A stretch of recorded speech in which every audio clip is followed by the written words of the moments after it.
Hello everyone, I'm Railcoon, and welcome to the Community Spotlight. For tonight's show, you had the choice to vote between Mega Man Battle Network 3 and Battle Network 6. Your votes decided to bring on Battle Network 3 Blue Any Percent, run by Kelios. If you missed the vote and you want to make sure you catch upcoming votes, then head over to our Twitter at GamesDoneQuick, where we'll have votes going in the future. We're currently not running a vote because we're going to take the week of June the 10th off, but the last vote just ended earlier today and Gravity Rush Remastered won, so make sure you tune in next week for that. Before we get too much into the game and the runner, we have a few announcements to go over. The registration deadline and the deadline for getting a refund for canceling your registration for Summer Games Done Quick is tonight, so head on over to GamesDoneQuick.com if you want to check out any of that stuff. Related SGDQ dates are prize submissions are open until June the 9th. We have the offsite volunteer submissions close May 29th. And if you want to see any of the other dates, those are all over on our website. Upcoming shows, we've got Battle Network and Star Force tomorrow. Got some more Mega Man games for you at 7 p.m. Eastern. And then on Wednesday, we're going to have Mega Man X5 and X7 at 7 p.m. Eastern as well. Friday, we're going to have an Ape Escape Trifecta at 1 p.m. Eastern. And on Saturday, we're going to have the Mega Man Classic Relay Finals at 11 a.m. And if you want to see any more information on what's going on there, you can go over to joka.com/megamay. And that's joka, jokaah.com/megamay. If you want to submit any games you'd like to see on the Community Spotlight, we do take suggestions. You can go to gamesdonequick.com/hotfix/spotlight-form. But now that we're through all of those announcements, Kelios, why don't you tell us a little bit about Mega Man Battle Network 3? What got you started on playing this game out of the entire series? So, Mega Man Battle Network 3 was actually the first Mega Man game I ever played, so it was my introduction to this series. What I really like about the game is it takes the RPG aspect of video games and puts it into the Mega Man franchise, which is normally known for its Classic Series and X Series for jumping and shooting. No, go on. Sorry, go ahead. If you had more to say, go for it. No, that's it. Okay. What do you like about this speedrun? Like, this game in particular, what draws you to the speedrun of it? So the speedrun is actually kind of cool because we'll be using RNG manipulation, which will be explained when you are able to see it. And we are able to manipulate certain fights that are required in the game that will help us progress through the story, as well as we'll be showing off Gamble Manip, which when it comes, you'll be surprised when you see it. So, Battle Network's got a lot of games. How does this speedrun compare to the other games in the series when you're going through this as a speedrun? So, this game has various things that are focused, such as we have the aspect of style changes in this game that will be determined a little bit halfway into the game. We also have like a folder stacking that will allow us to manipulate our folder into getting perfect draws, as well as allowing us to get exactly what we want. We will be able to. Oh man, this is hard. So with Battle Network 3, the best part of the run is that it kind of showcases a little bit of everything, all aspects of the game. Everything's important, from the combat system to the style change to the Navi customizer to RNG manipulation, new techniques. So what's cool about 3 is that it's got a little bit of everything, but the series in general, each run is unique. And I think that's the best part about Battle Network speedrunning, is they all have something different to offer. And, I mean, queuing into that, obviously, we've got some more Battle Network and Star Force games tomorrow. So if you want to see the different games, you can tune in tomorrow for that. But we've got quite a crew here today for you guys. So why don't we get a roll call going top down on the Discord? Just introduce yourself so people can hear your voices. Alright, hi, I'm Dracodan. I also run this game. I'm Fat Kid. I occasionally race this game and I'm really bad at it, but I can at least use my voice to talk. I'm in Marco. I did a lot of the initial research and routing in RNG manipulation. I'm Trash42. I helped with a lot of the RNG minute routing, and one of the earlier runners of the game. All right, thanks everybody. And with that, I believe Fat Kid was nominated to do the countdown. I was. So Are we all ready? I believe we are. So Cool. Well, on go. 3, 2, 1, go. Good luck. Good luck, Kilios. Okay, so the BN series is a spin-off of the Mega Man series for the GBA. There's 6 main series titles on the GBA, and there's also some others on the Wonder Swan, GameCube, and some phone games that nobody played. Right here, all you gotta do is just talk to people, and then real quick, we're gonna go into the tutorial where I'll throw over to Draco or somebody else to explain some other things about how this tutorial works.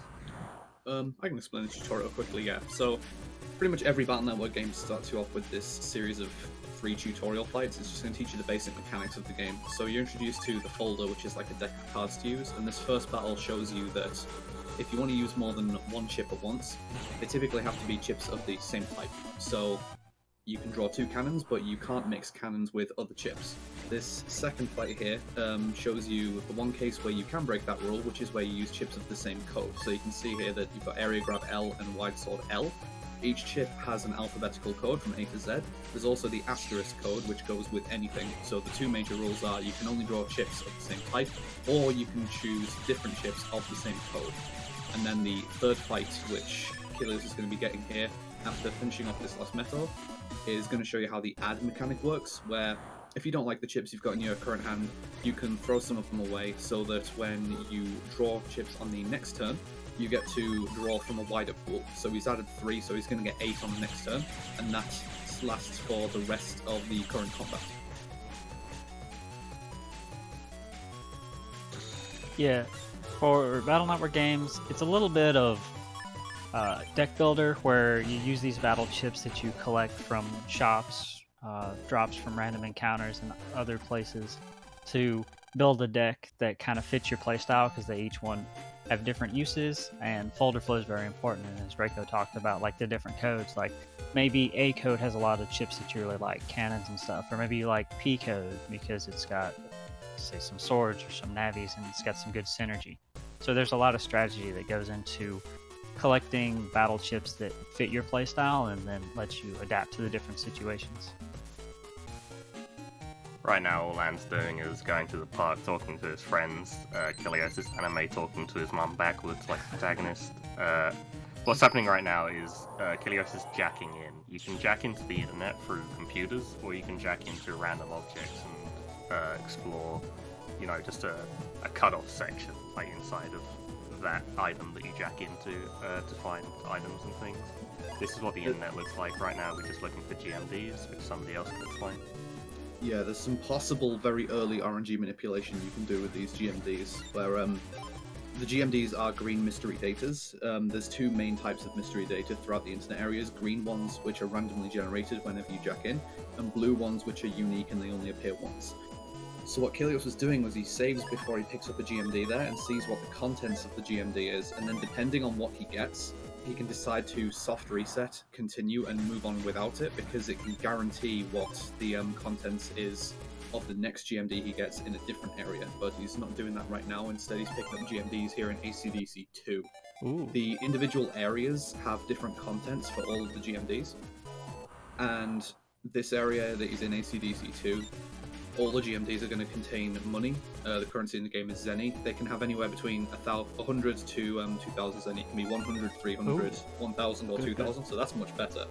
Yeah. And Zenny management is very important throughout the game, but at a specific point it's going to become obsolete. More details on that later. So you see there you just got a blue mystery data, so that's a unique drop that always has 800 Zenny in it. Yeah. And so this game has random encounters. You have the ability to run, and it's actually a bit of a bug in how they implemented it, but the success of whether or not you can run from a battle is determined almost exclusively from your maximum base health, which right now Kilios has 120. And so from the first 2 areas, he can escape on the first try, which is the fastest option. But in this area, the threshold is 140 HP. which we don't have yet. So he's probably going to get a random. You might have now. 900's not as bad as any drop here. There's a bunch of different GMD drops you can get in this area. Some are helpful and some aren't. So it's going to take 2 turns. Every time you attempt to escape, the chance of the next escape is supposed to go up.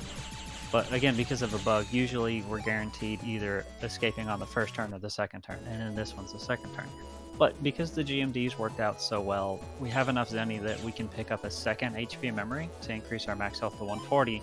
So from this point on, we'll be able to first turn escape from, I think, every random encounter we come into for the rest of the game. A lot of the story here at the start is going to revolve around the N1 Grand Prix, which is this live television net battle tournament that Lan and his friends are trying to get into, and there's several preliminaries that you have to do. And the first one is just a series of 3 questions, true or false, and then you have to explore the internet to find the card that represents true or false, depending on what the answer is, and then bring it back. Yeah, Kilios is also going to have to be backtracking through the areas, so currently he's looking in ACDC Area 3. And he's going to then have to backtrack to ACDC 2 for the next round, and then ACDC 1 for the next round. Something that runners can choose to do is jack out and then jack back in to cut out some of the backtracking. It's debatable whether or not you want to do that for 2, but it's flat out faster for 1. But the reason that it's a bit debatable for 2 is objectively it's a bit slower, but since the GMDs are generated every time you jack in, if you haven't had very favourable RNG with the drops, you can choose to just jack back in to refresh them all and get extra attempts at getting more Zenny. Yep. But since we did get good Zenny drops, Kilios can just run straight to it because we don't need additional Zenny pretty much from this point on.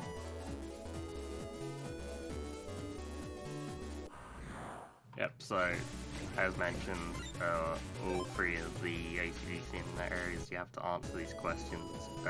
When do you want to explain how style points work? Style points? We'll go over that now, sure. Okay. About an hour and a half into the run, we're going to get a style change. Style changes were introduced in 2, continued in 3, and then replaced in 4. And every fight that you complete that has a reward screen, at the reward screen, it does some calculations based off of your actions in game, how many chips you selected, how many buster shots you fired, and whether or not you got hit. And it uses these factors to determine like which style should get a point. So there's like gut style, team style, custom style, shield style. Those are the main ones. And we want to get custom style. So there's a lot of encounters that we do, but most of them don't have a reward screen, so they don't actually count towards your style change, which was an interesting discovery. There's only 4 fights that we do that actually count. So we need 2 or 3 of those to be a custom point.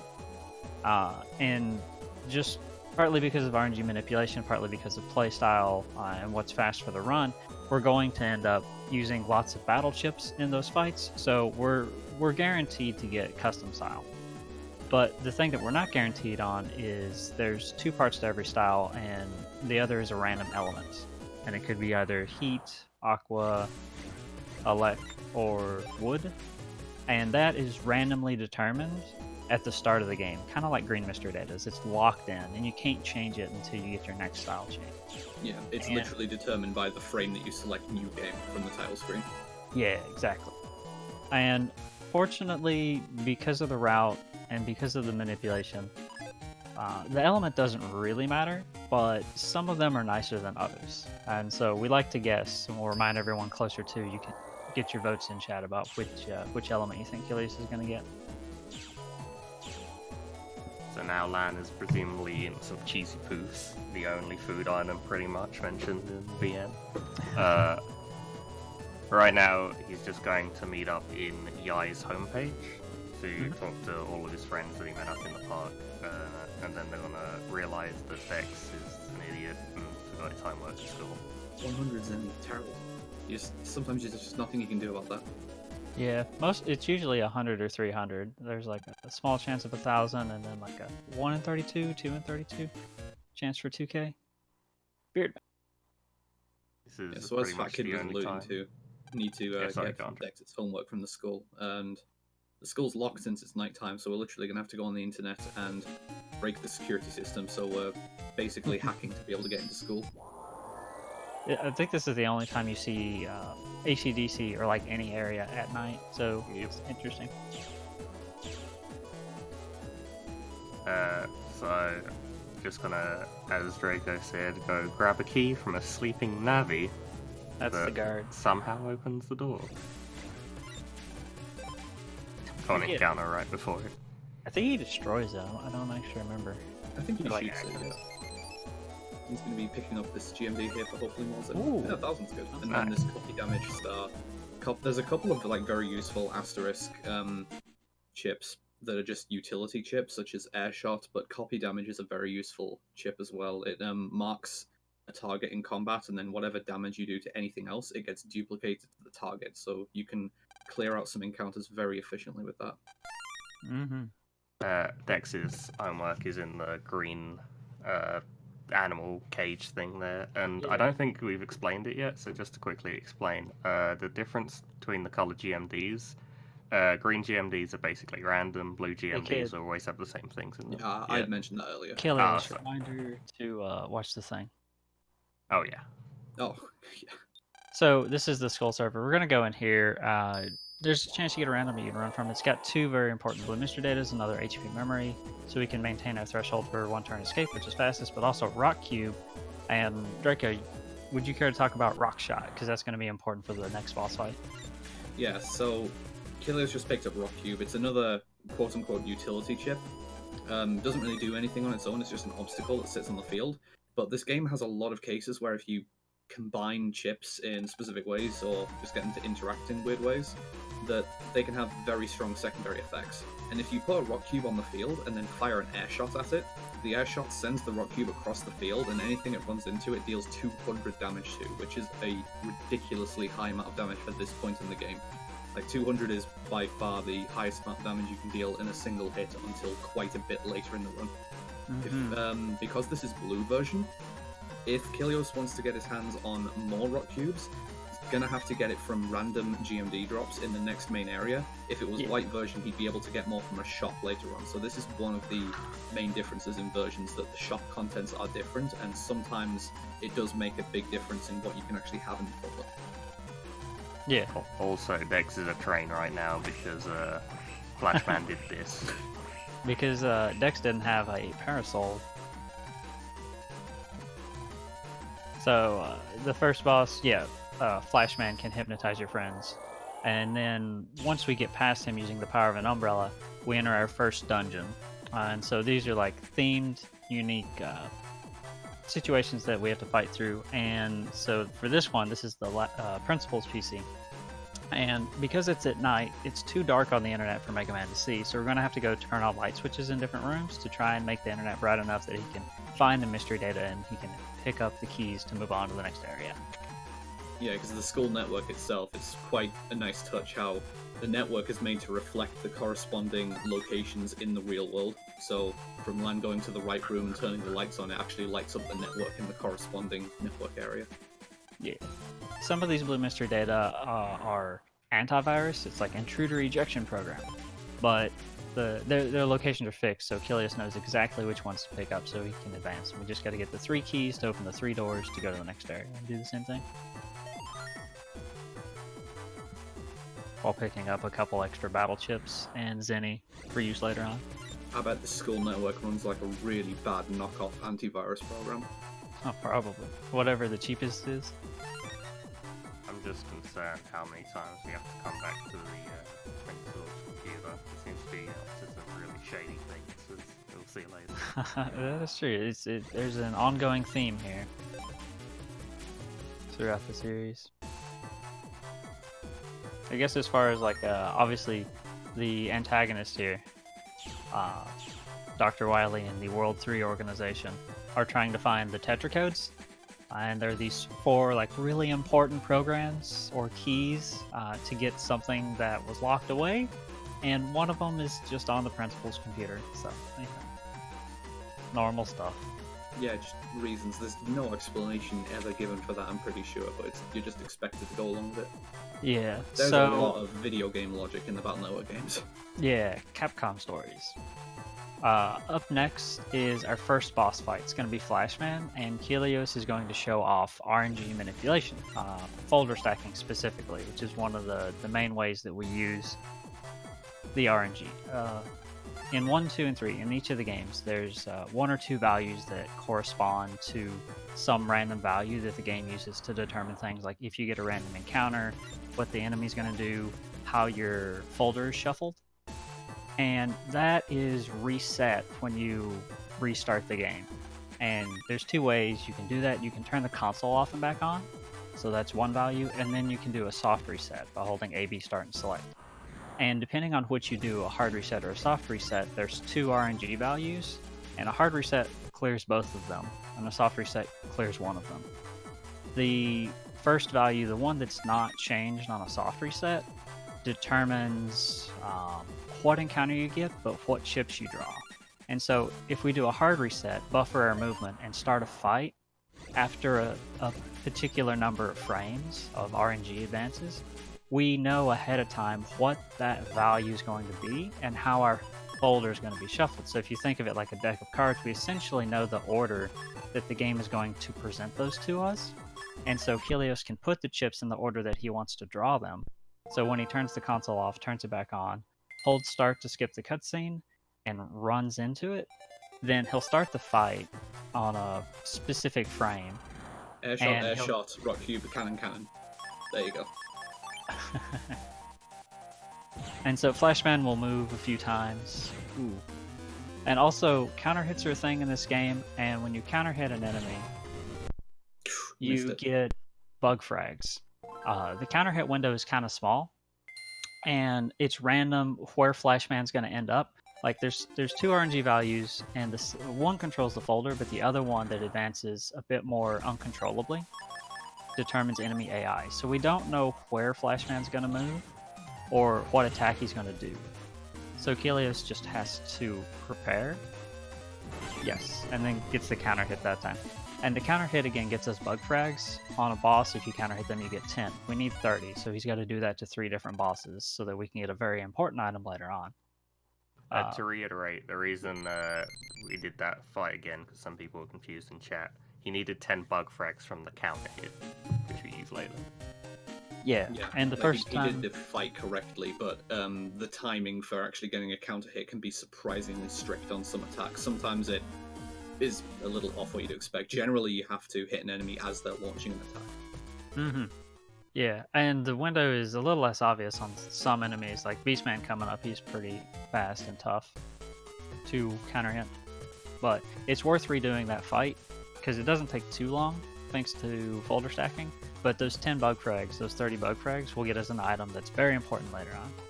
Yeah, it's another of the main version differences between the games. In White version, you wouldn't generally bother with collecting bug frags as you're going through the game. Mm-hmm. So story-wise, what's happening right now is Dex's little brother came into town and is causing a ruckus right outside the train station, and he's saying his brother is the most powerful net battler in town. So everyone goes to find land, and it's actually dead. Helios forgot to take battle chips. He's having a lot of trouble. This fight's really fast, so Helios might struggle here. Alright, serious time. Oh no. Oh, he lost. Well, that's okay. We'll pretend that didn't happen. Anyway, so we're gonna go to Scilab now because we're gonna visit our dad. Flashman is a sore loser, and after you beat him, he did Shining Browser Crasher, which essentially corrupted the transmission program in LAN's PET, personal terminal. That's what Mega Man's in, and that's kind of like the focal point of technology in this universe. And it's essentially like a really advanced smartphone, and you can use it to. It's got your network navigator, the artificial intelligence that Mega Man.exe and the other Navis represent, and you can use it to pretty much anything and everything. And Lance is broken, so he had to go to his dad to get a temporary sub-PET that he can use until the original one is fixed, which will come with a few upgrades that we'll talk about once we get it back. I approve of the amount of people his anime talked to so far.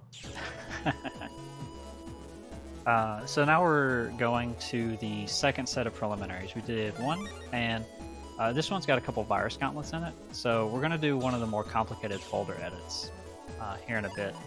And the folder edits are actually kind of like a more difficult or serious part because they're very specific. RNG manipulation is very specific. And if you put a chip in a wrong spot, there's not an easy way to figure it out and to go back and fix that. So Kilios, like if you need to deafen yourself whenever that comes up. But otherwise, we're just going to head to Scilab Square, pick up an HP memory because the threshold for this area is 200. So hopefully we don't get a random on the way. And then we can... it's definitely possible to make it to the square, but with a very unfriendly step count, you can get an encounter before reaching there. But it was pretty lucky, yeah. It's like a 3% chance you get one encounter. And we talk to the person first because that changes the number of text boxes and lets us hit a different window for the folder stack.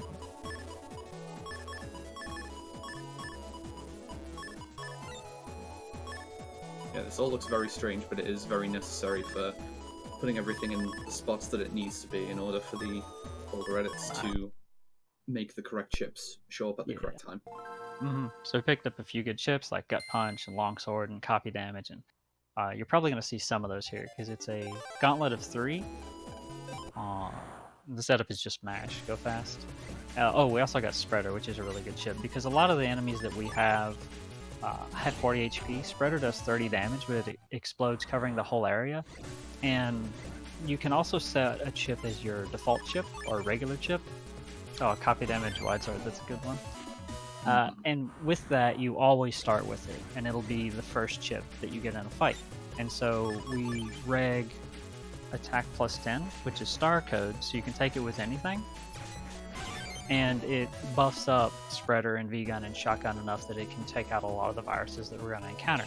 Especially the next fight, which is one of the worst in the game casually because it contains Ratties, my bane.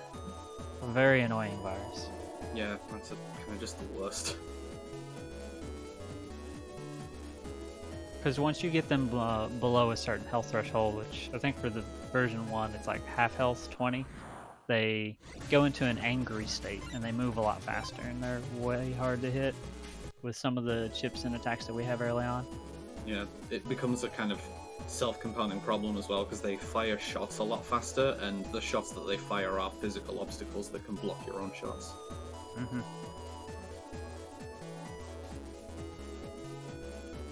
Story-wise, just more preliminary stuff to get into a tournament later. I think we run into, I forget what his name is, it's something really stupid. It is basically a fake heal Navi who you ruin the Virus shop King. Only the Virus King could control Ratties. Yeah. You ruin the TV shop by not playing along. Alright. Now you have to relocate and find him over here. And this is the actual button. This is the blue version, for the people asking. Yep.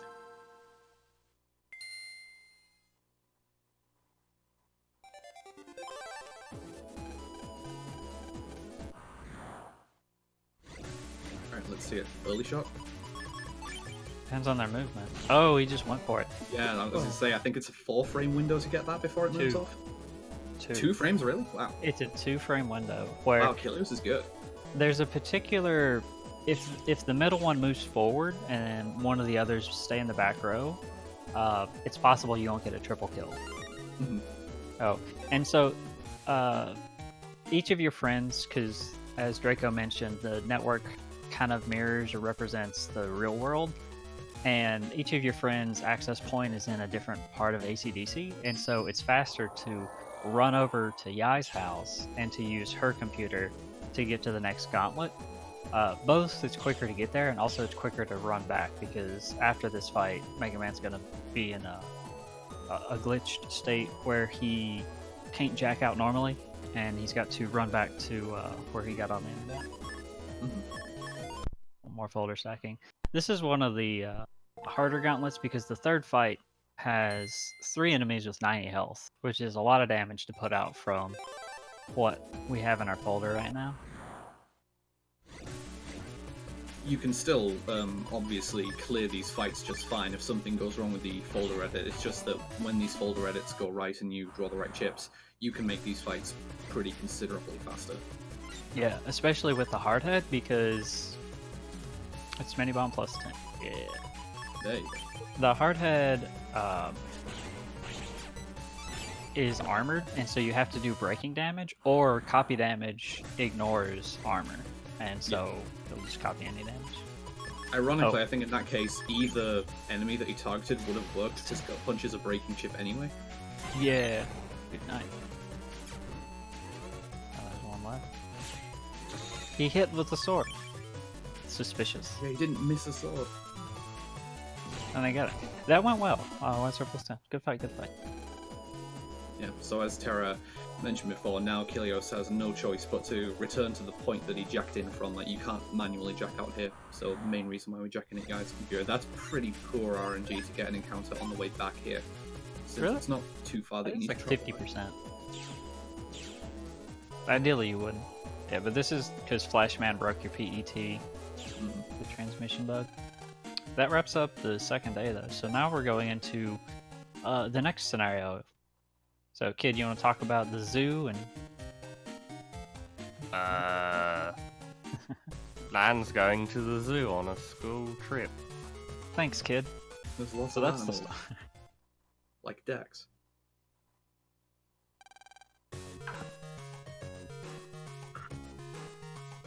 This is one of those cases where there's a lot of things that you can do and interact with, but the only thing you have to do to actually advance the story is talk to a fence, because it'll be important after everything falls apart. We're also about to hit the next tutorial section of the game, where the game's about to introduce the next big mechanic, the Navi customizer, and it's a way to power up Mega Man with a lot of different additional effects, but there's some rules that you need to follow, which the tutorial goes into. Mega Man, you're a program. You can't go in the water. But this is the part where Dad finally fixes your PET, and he sends it back, as well as the upgrade. And this is the introduction to the Navi customizer. So this is where it starts in the series, and it carried throughout. And it was a really cool way to customize Mega Man and add in different like abilities and stats. So the limitations that the customizer is going to put on you is that there's two types of programs you can put in, plain parts and parts with like plus shapes on them. The plus shapes need to be kept off the command line that's near the bottom, and conversely the plain parts need to be on the command line. And you also can't place parts of the same color next to each other. There's a couple of points in the run where we intentionally break some of those rules, because when you make a programming error in the Navi cust, it gives Mega Man an unintentional negative effect, quote-unquote negative effect. Sometimes for the purpose of the run, it can be a very useful effect. It bugs him. You get a bug, and the bug can be good, generally bad. And it's also during that Navicast tutorial possible to softlock the game if you mash too fast. It's very unlikely, but it's happened to pretty much every runner once. Yeah. The strategy is just mash B. Alright, and here we have Slow. to talk to all of the well, it depends how fast you mash. We have to talk to all of the animals in Dex. Shout outs to the elephant. And of course the panda. The best animals. Good timing. But everything has gone crazy. Yep, all of the animals are out of control. Nobody knows why yet, but Land's gonna find out. We can't go back the way we came because there's animals blocking the way. Nice detail. And the door is looking locked. at the monkeys. By viruses. Yeah, So- the fence got knocked down. That's why we had to talk to it earlier, because this game's Oh, weird. it all makes sense. And he's taking an actual small detour here to jack into this old TV, because there's a blue mystery data he needs in here containing an unlocker. So an unlocker is an item which will allow us to open the third class of mystery data in this game, which is a purple mystery data.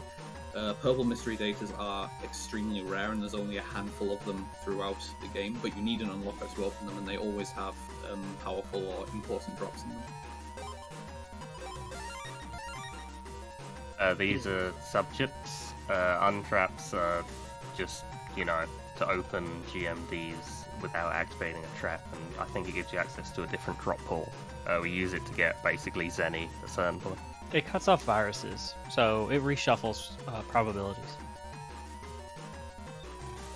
Alright, this is the Zoo Comps, circa 1990. Enjoy the background. Yeah, the bit killer background, I like to call it. The bit rate killer, rather. And the gimmick here, I don't know. Kid, do you want to explain what's going on with the viruses and the Matars? I'll try. So there's Metars in here who say random gibberish at you, and you're supposed to take that gibberish and then connect it to an animal. Like, it's a mouse, so I've got to go find, I think it's a cat. Mm-hmm. So you do that throughout the comp. You talk to the correct frogs, bring them back to the meta, and then the metas explode in excitement. Because... Sorry, go ahead. No, that was it, because... That is a complete sentence. I see, yeah. I was just going to say that the encounters in these areas can also be a little odd, since, as we kind of alluded to before, the encounters that you get in this game, they are tied to a step counter. Like, there's regular encounter checks, and if your step counter is a certain value, you'll get an encounter, pretty much. But whenever you pick up one of these programs and take it with you, it completely resets your step counter. So there are some of these areas where we're going to be able to cover quite a large amount of distance without getting any encounters. If we get programs efficiently enough, or in areas where we need to get multiple programs, if we like stagger the rate at which we're picking them up. Mm-hmm. Yeah, it's pretty weird what like does and doesn't reset your step counter. Every 64 steps, which is 32 frames if you're running, you get an encounter check, and the odds of you getting an encounter are different depending on the individual area, and it just uses the total number of steps taken and uses that as an index to be like, oh, the next encounter check is a 0%, and it does that until you take like 300 steps, and then it's like 3%, 6%, 10%, all the way up to, I think the max is 50% per check. It could vary. So it's kind of frustrating in that spot there where you are very close to the next program that you need, but I personally have never made it to this banana program without getting an encounter. Same. It's just too much distance to cover, which is unfortunate. Banana, banana, banana. Mm-hmm. He ate so much he exploded. I think we all know that feeling. Let that be a lesson. A fantastic puzzle.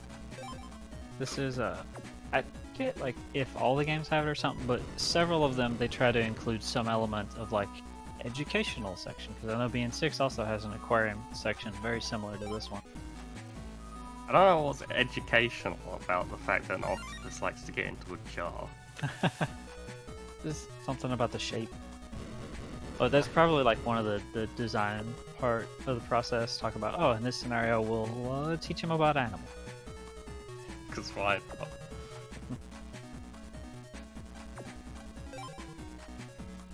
Yeah, some of these puzzles can get pretty obscure. Like, it starts with easy relationships like cat eats mouse, and then you have to make inferences like beaver chomps through tree, and like, alright. These can get pretty obscure, like the parrot and the tongue twister. Tongue twisters are dangerous.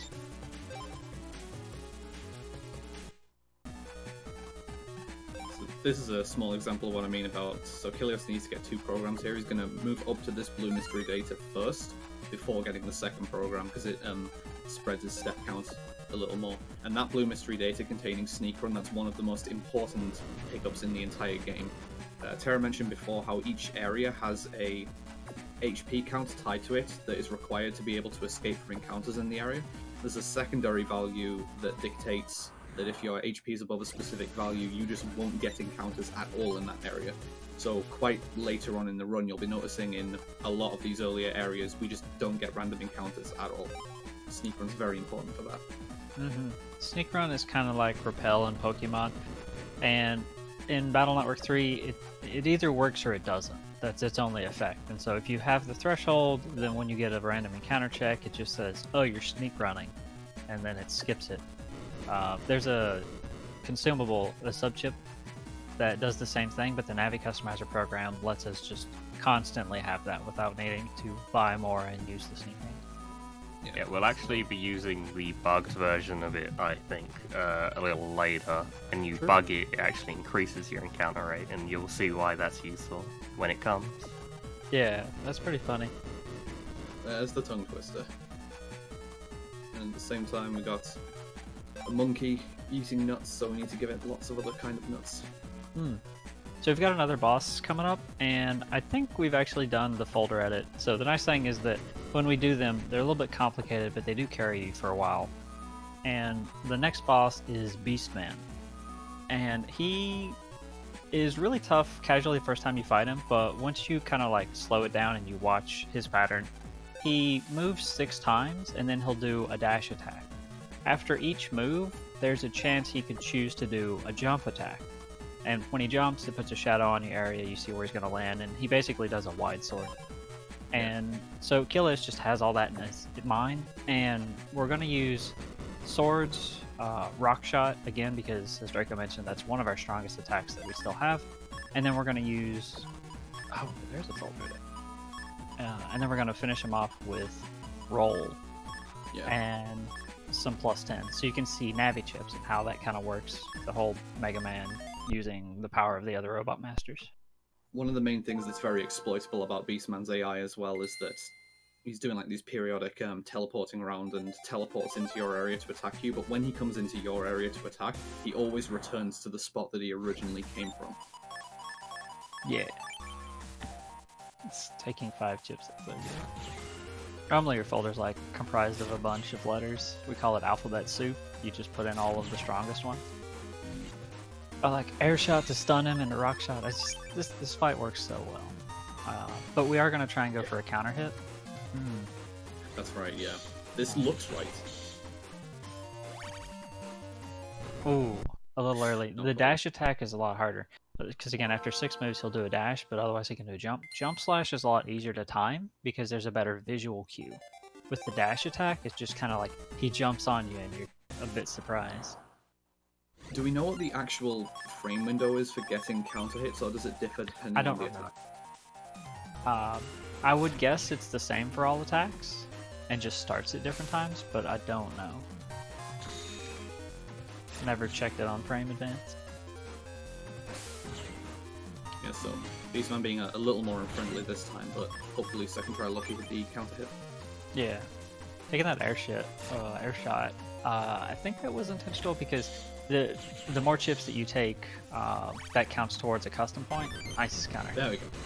And again, those bug frags are going to be very important later on because you'll see at the top the custom bar that we have to wait to fill.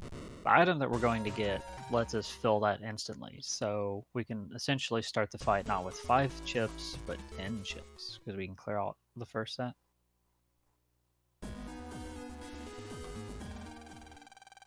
So, this being an RPG, naturally, there is quite a bit of menuing to be had. So this scenario opens up another area that we're able to go to, Higsby's Chip Shop, where you can buy a lot of chips.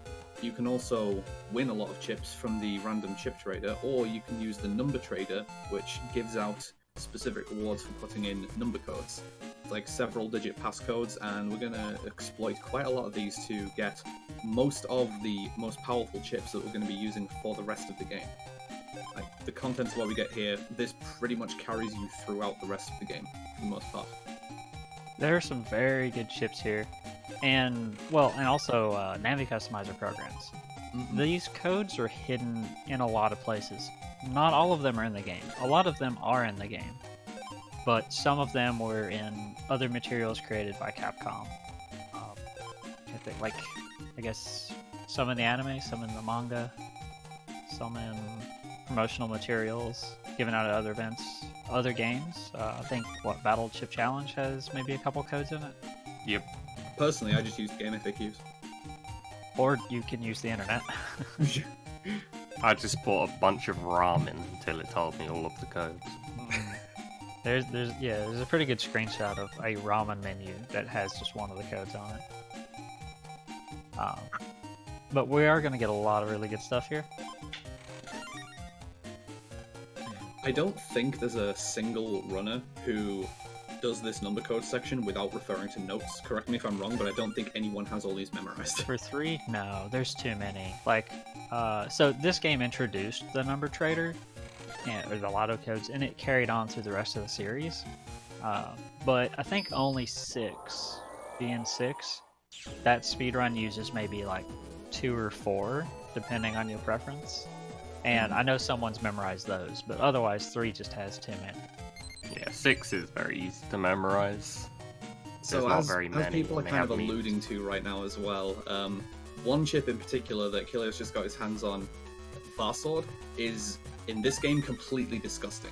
Farsword is ridiculously overpowered in this game. It looks pretty innocuous at first glance. It's a sword that just hits one square, but if you hold the A button, you have a short period of time where you can put in a button combination, and depending on what you do, it gains additional effects. The main effect that we take advantage of is putting in B, left, down, up, Oh, which hey is the Draco. elemental slash combo. I want you to explain the command inputs again in a second, but we're coming up on Yeah. win star manipulation, which is a very important part of the run, and Macro helped a lot with that. Would you care to try and explain a little bit what's going on? Sure. So, throughout the story, you need 4 chips to progress the story. We've already picked up 1, which is Longsword E. The one we're picking up right now is Wind Star for Higsby. And normally this used to be like a run killer, but now we can manipulate RNG. So, for folder stacking and like the chip draw manips, you're only manipulating one of the RNG values. When you try to manipulate encounters, you're manipulating both. So he's doing this like movement setup to get a step counter to be a specific value, as well as putting himself in the correct position.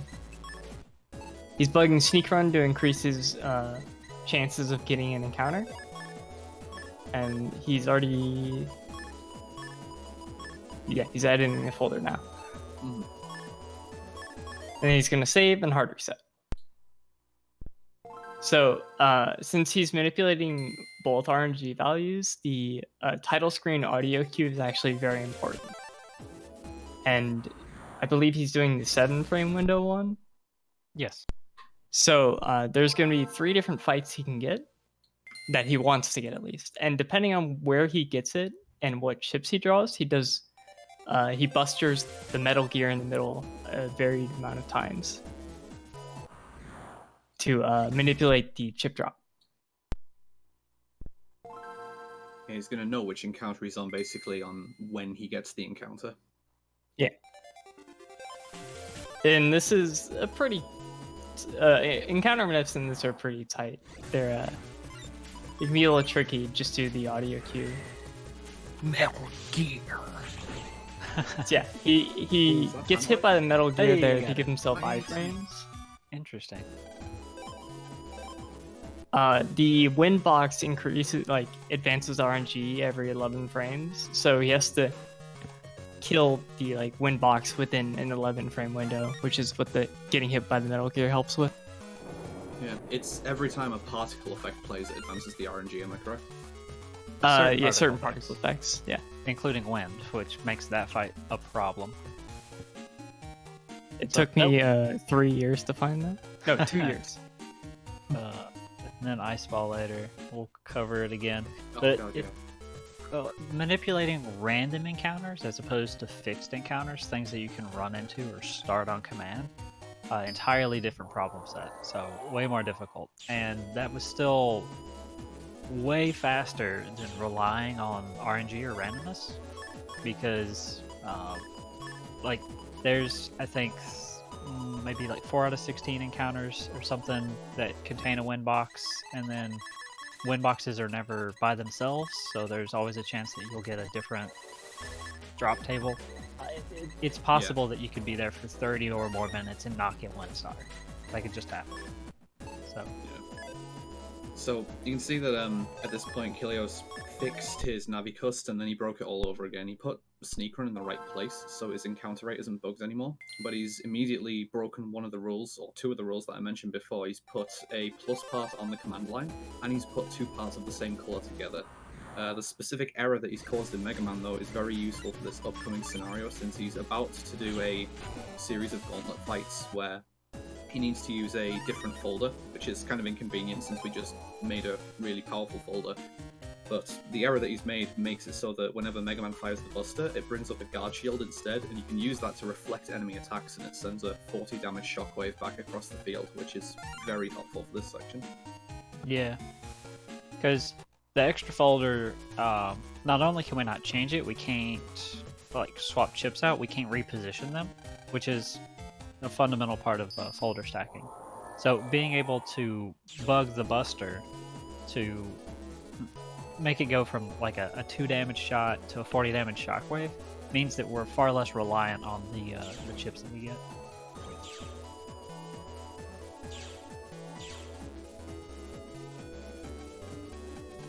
Story-wise, right now, we're selling a Rattan for 10,000 Zenny, because Higsby is a very good hustler.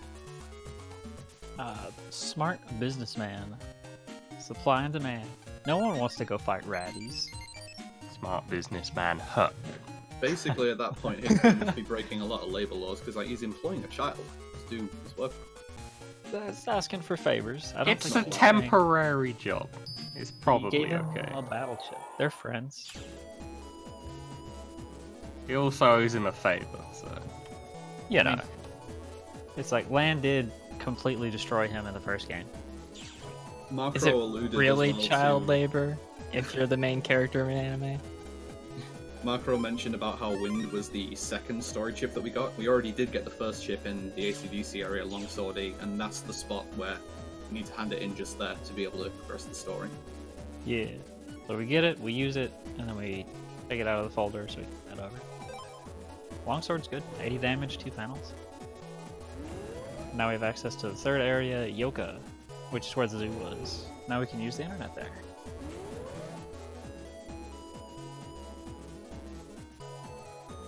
And this starts the third preliminaries. Nice movement. That- So this is where our folder gets locked, and it's like, oh, there's 4 Navis out in the real world that you have to find and defeat in battle, and we've gotten hidden cameras to record this and stream it to television. Anything for views. And then here's the Guard Buster in action. So without Pretty any good, chip, yeah, you can completely destroy 2 of the viruses, and then there's a lot of ratans in the folder, and you know, as much as I hate raddies, and as expensive as those chips are apparently, they do good work.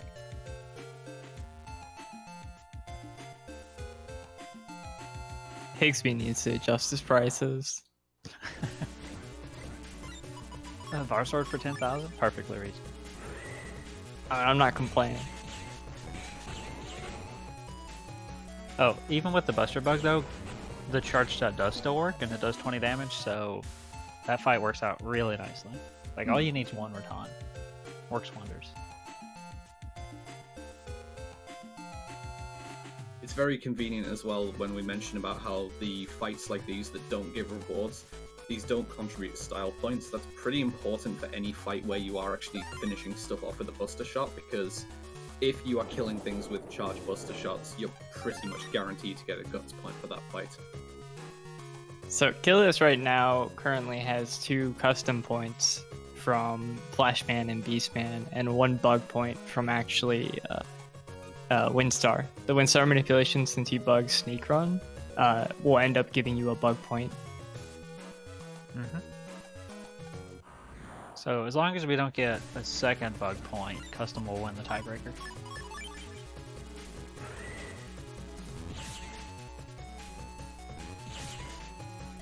So this is actually a pretty dangerous fight combination, because the fan pulls you to the front, and the swordies have 2 attacks. One of them is like a 2-panel sword, but they hold it up, so they telegraph it really well.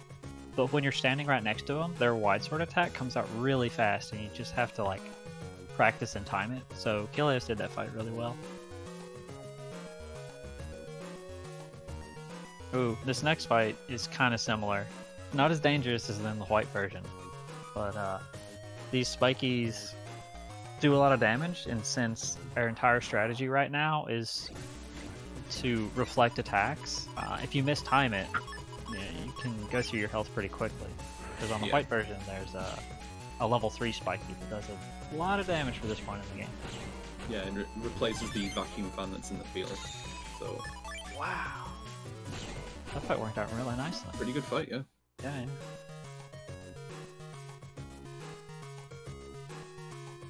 Man, he hit with a sword. I'm impressed. That never happens. Yeah, I don't know if two he's swords. missed a single sword yet, has he? I don't think so. Just two. Good run. But hey, Bar Sword's coming up, so I mean, yeah. It's a little more challenging than the other swords, though, to be fair. quite. But yeah, he's got still one more Navi here to fight.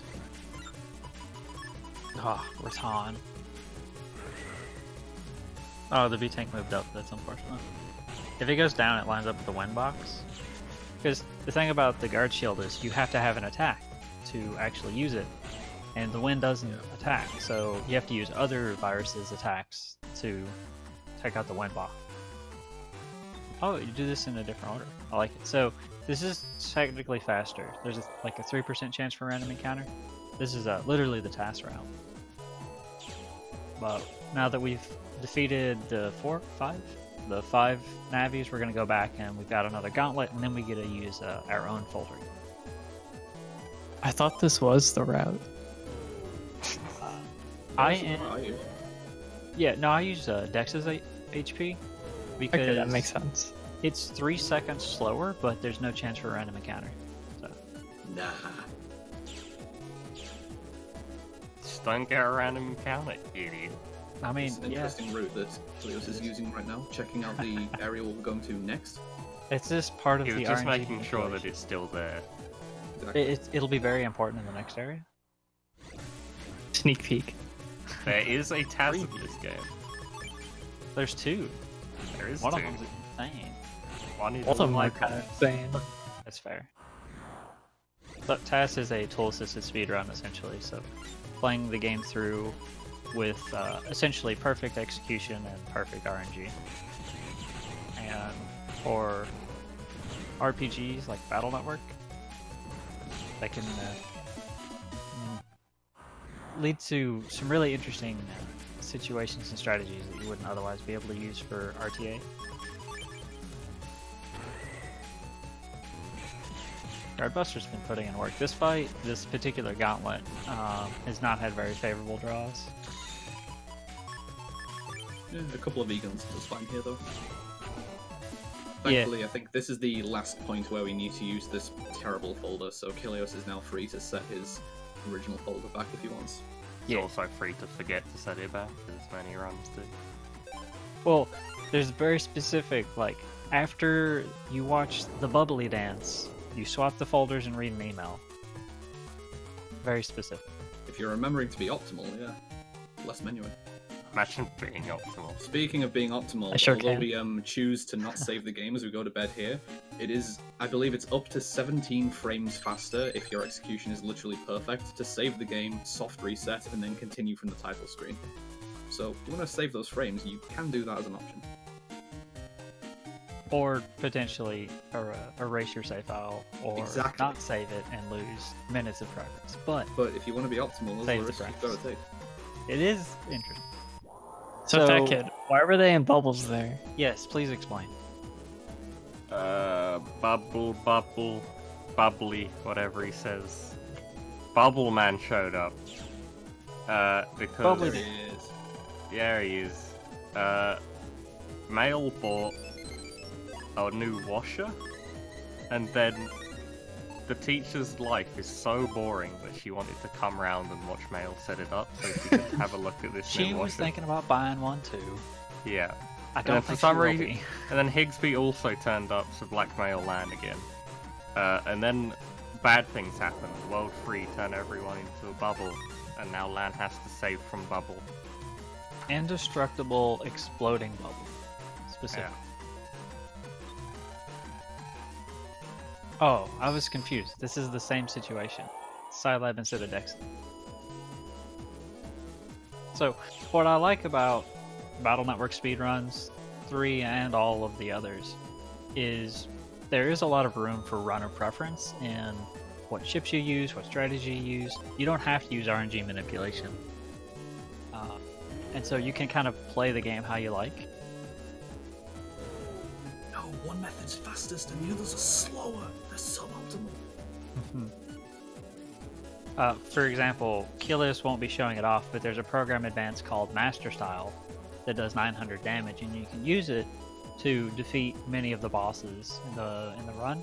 But because it's a program advance, it takes a long time to do the animations, and so it's faster to not use it, but it's harder to Literally not use it. impossible to beat Alpha without it. And since Unless you Master put- Style requires you to use 4 chips, even assembling it without RNG manipulation can be a bit of a nuisance. Yes. Yeah. So we can't actually chase Bubbleman here because that's the first press path. And so we have to find... they wanted to incorporate the Navi customizer into the story, and so one of the programs that you get is called Press, and it allows you to compress Mega Man to smaller size so he can fit across the narrow pathways. But we have to go get it first. Basically win Yeah. run. Yeah, and I like this setup because a lot of them use visual cues or something with text mashing. This one is a visual cue. So you look at the background, and whenever the circles go kind of in between the Mr. Prog, then you push A.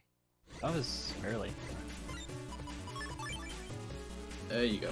Step Cross is a really cool chip.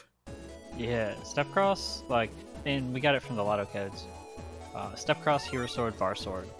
Tremendous damage. And Gut Straight's really good too if you can hit the command code. So Draco, because Bar Sword's going to be very important from this point forward, would you explain a little bit more about command codes?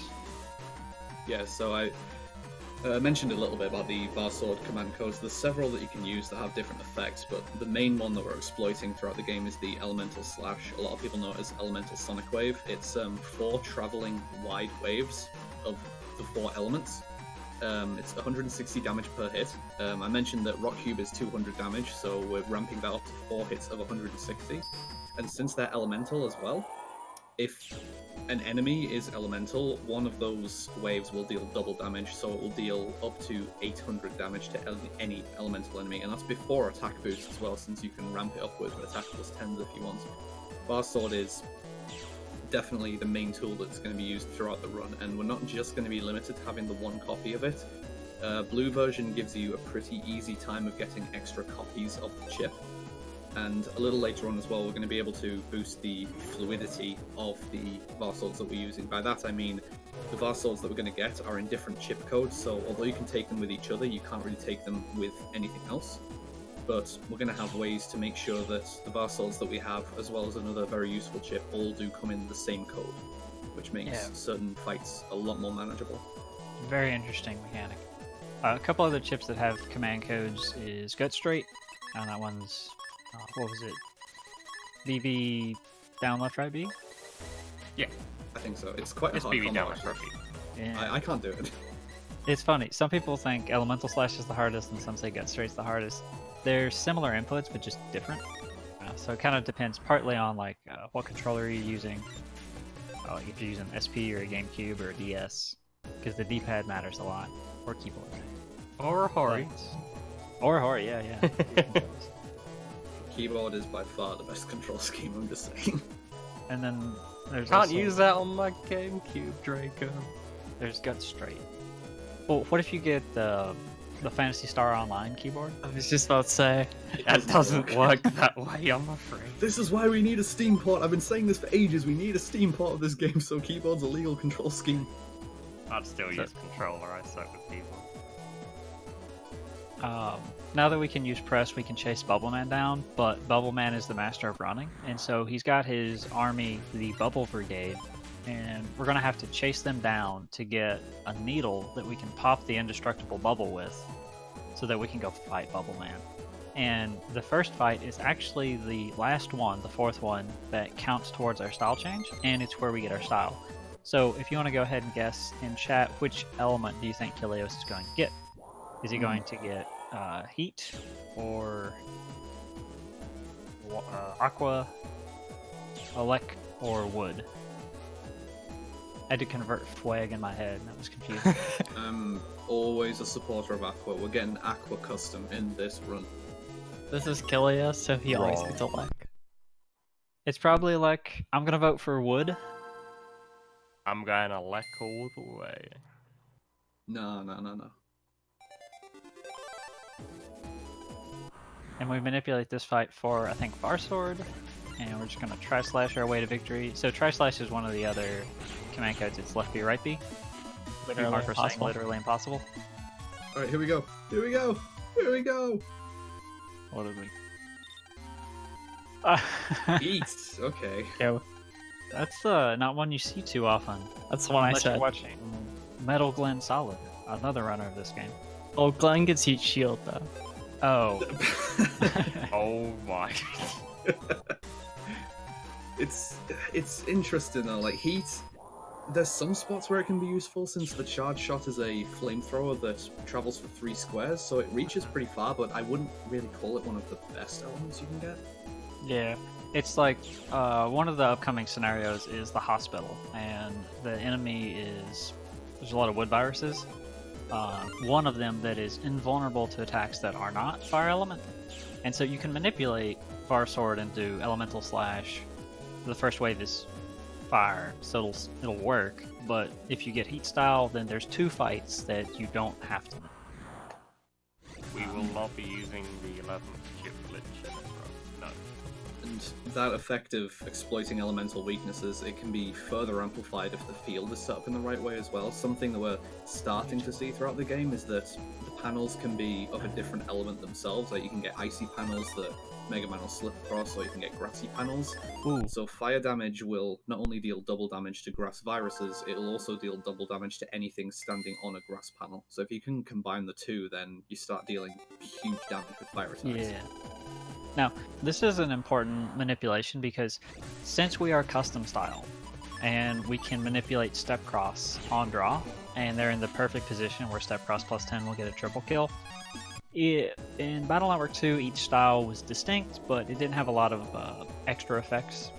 In 3, they did a lot more to kind of like create specific bonuses for each of the different styles. And with custom, normally the highest rank you can get is S, but there's actually 2 hidden ranks. There's S plus and S plus plus, which are largely similar.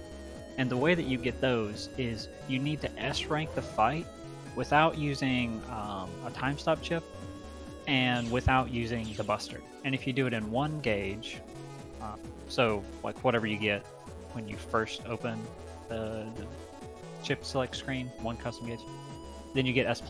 If you have to take 1 turn and open the custom gauge again, and you still get an S rank, then you get S+. That's a subtle difference. But the drop table for those spikies on S is a 50% chance to get a fire chip and a 50% chance to get Zenny. We need a certain number of fire chips for another gimmick in the next dungeon, 4 to get through everything. And S plus in the Spiky 2 drop table is guaranteed to be a fire chip. So because of RNG manipulation and custom style, we can guarantee one of the 4 fire chips that we need. So that was like one of the cool side effects of having custom and being able to do all this together to get a fire chip that we need for an upcoming scenario.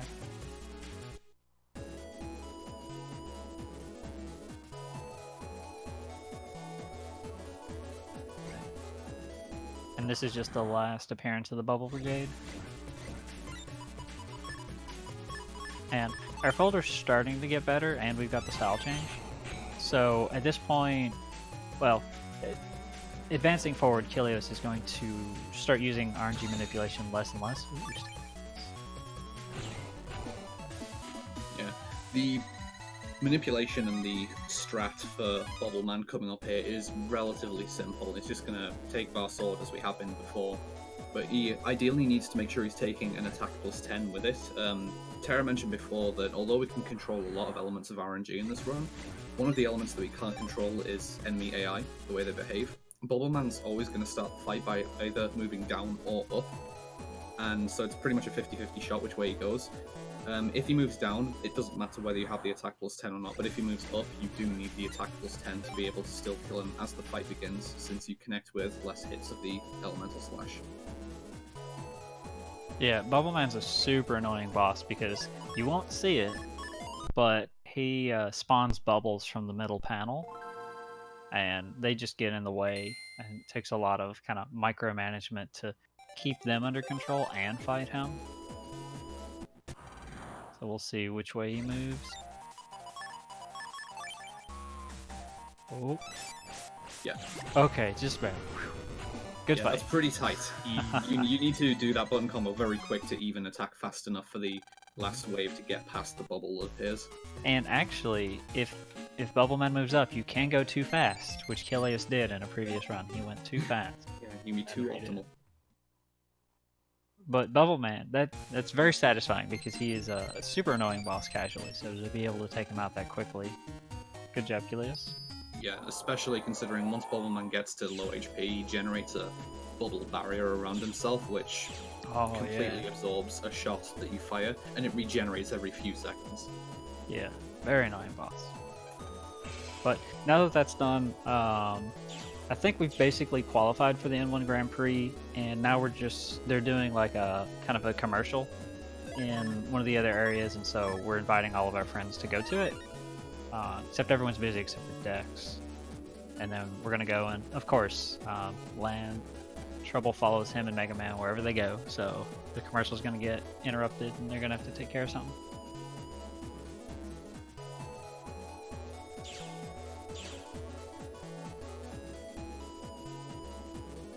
I've already forgotten what's happening. We're inviting our friends to a commercial. Right. You may notice as well, just as Kilius is running through these areas, as I mentioned before, a lot of distance that he's covering, no random encounters. Yeah, This is going to become increasingly more common. Yeah. A nice secondary effect is that you get to listen to the internet theme uninterrupted. Mm-hmm. Except for us. Sorry for talking.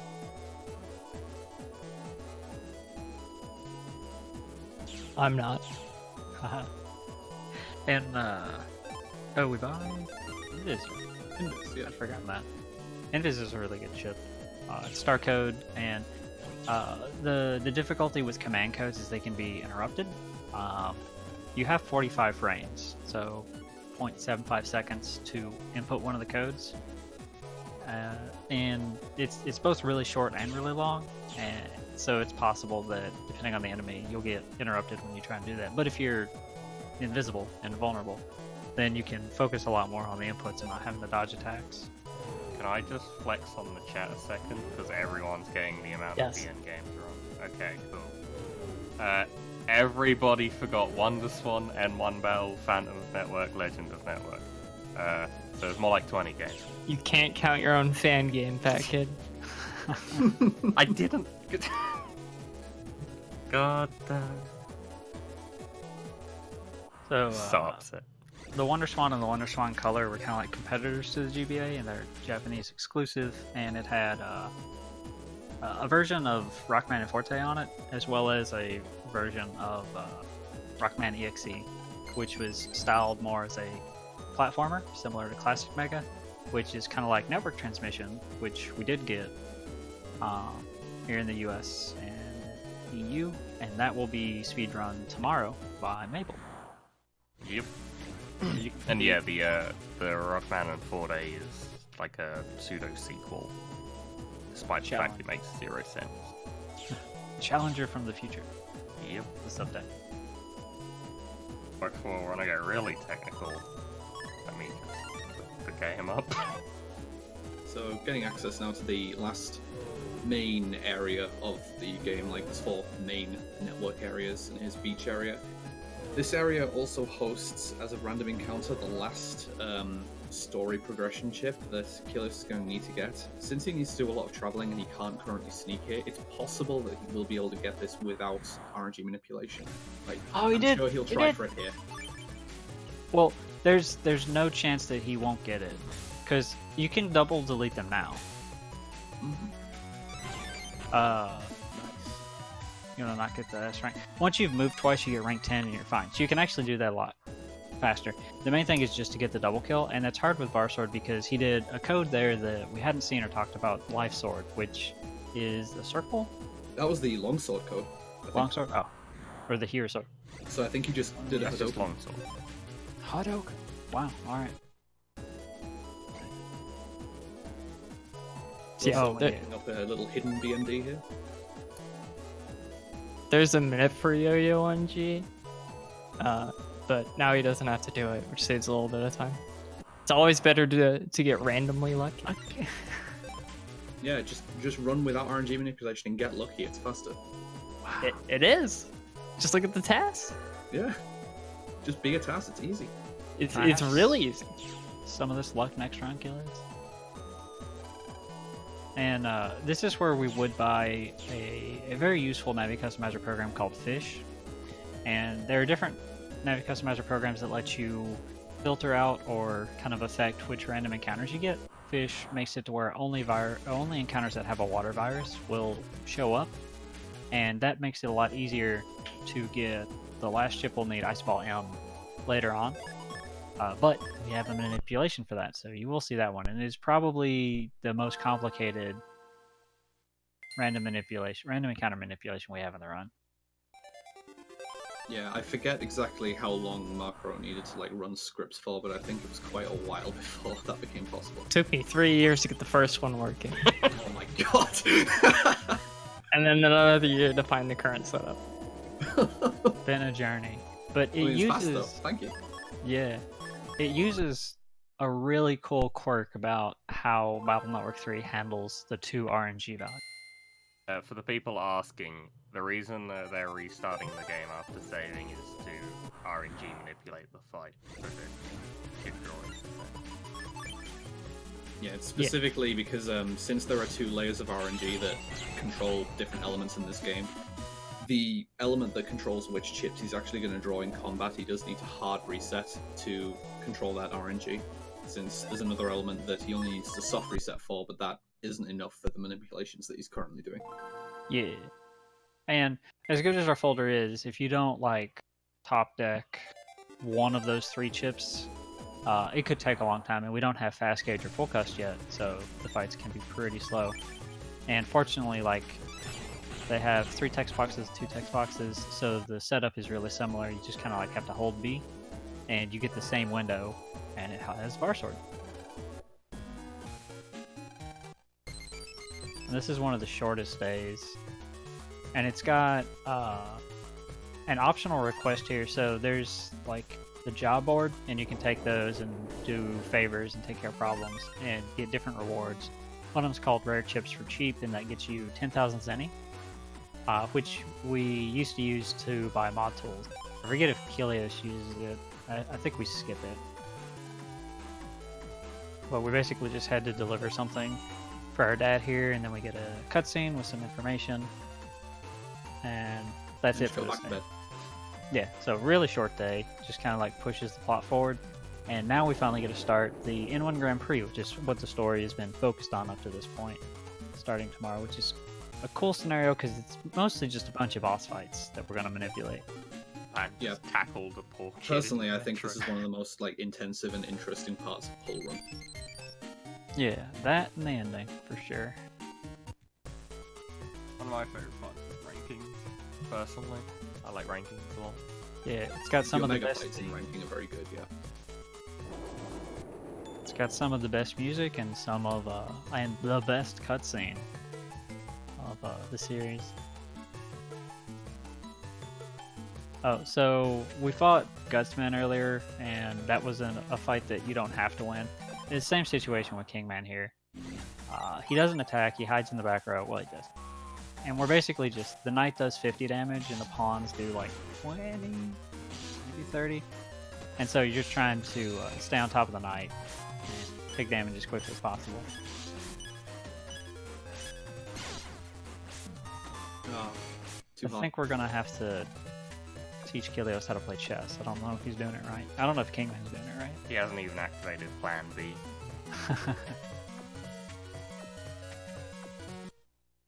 And then we're also going to get an email here. It's got a really nice program, power-up. It expands the Navi customizer so you can fit more stuff in it. That'll be very important later once we can use fast gauge. And we get another HP memory hidden there, which is fortunate because the HP memory route worked out just right to where you need 340 to first turn escape from the encounters in this area, and that's exactly what we got. Otherwise, we'd have to go out of our way to get a lot of extra money to buy some of the more expensive ones. There is a lot that goes in this section of the game. Yours. After the next boss fight, I believe Markro's going to be having a lot of information to drop about exactly what's going on with the next major chip manipulation. Before that point, you need to just go through this network and pick up a couple of different items. There's a boss fight with we've currently got another forced folder. We're not using our main folder. We're locked into an extra folder right now, but this one has some pretty viable chips, which we're going to be using another manipulation for, and we get to choose the battlefield that the next boss fight takes place on. Got a lot of fire chips to use, so we're going to use the grass field to make use of that double damage that I mentioned before. And then after that, we have 3 minutes to look around the island and basically choose which extra folder we want to carry for the next section of the game. There's a specific folder that we go for, and then following that, it's the ice ball manipulation, which is quite a doozy, and I'll definitely let Marco explain that in greater detail. Yeah, the only other optional thing is there's a black bomb in here that you could pick up, but because Kilios is planning on using gamble manipulation, we'll have more than enough zenny to buy all the fire chips that we need. Marco, he won't get ice ball without the manipulation, even like I don't even know, like you need to chain encounters and it's still something like a 0.2% chance to get it without. It's a 0.18% chance. What, like 1 in 8,000? Close enough. 1 in 500 and something. Better than that. That's better than most Forbidden Memories cards. Gee. So. So this is Metal Man manipulation. That's Marco's corner. Thank you, Marco, for finding that corner. I used And- the corner 2 pixels away. And then you just hold start, and you get 3 burners. And so the problem here is Metal Man sometimes comes to the front and punches you, and sometimes doesn't. We want him to come to the front and try to punch us. Yeah. Oh. So. Aw.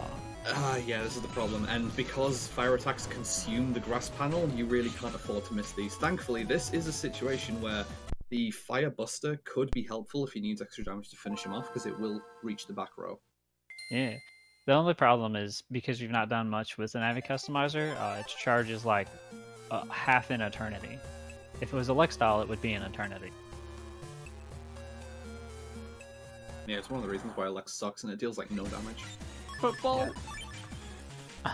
Oh, and he came forward. Oh, there you go. Alright, so that's basically a much free better. one. Since he That's didn't much better. use one of his own panels. Oh, okay. Okay. Just because you can look like the burner does 130 damage, which is a lot, but then on the grass panels it does 260. So this is like how the fight we'd like it to, except for the fact that Well, now he's in the middle, so. Because the chip that he has is Boomer, and it circles the outside of the field. But that went well. So this is the 3-minute timer, and there's a lot that's going to happen here. Draco kind of already explained it. You're supposed to pick another extra folder to use in the upcoming battles. We're going to go get N1 folder A, and you have to do a quiz to pass that. If we had more time, we'd do it slowly, but Kilios is just going to run through the answers because he also has to do the ice ball manipulation. Marco, what should we be looking for here? In the quiz or the ice ball? You know what? You pick, but essentially ice ball. I don't know the quiz, so I'll do the ice ball. Yeah. All right. Okay, so I'm gonna steal the way Tara explained it a while ago because it's really good. But imagine there's this like list of encounters that you can get. In each frame, it goes down 1. So the first frame that you can get the like cold head encounter, which is the virus that drops Ice Ball M, is 766, which is like I don't know, 11 seconds of running in a straight line.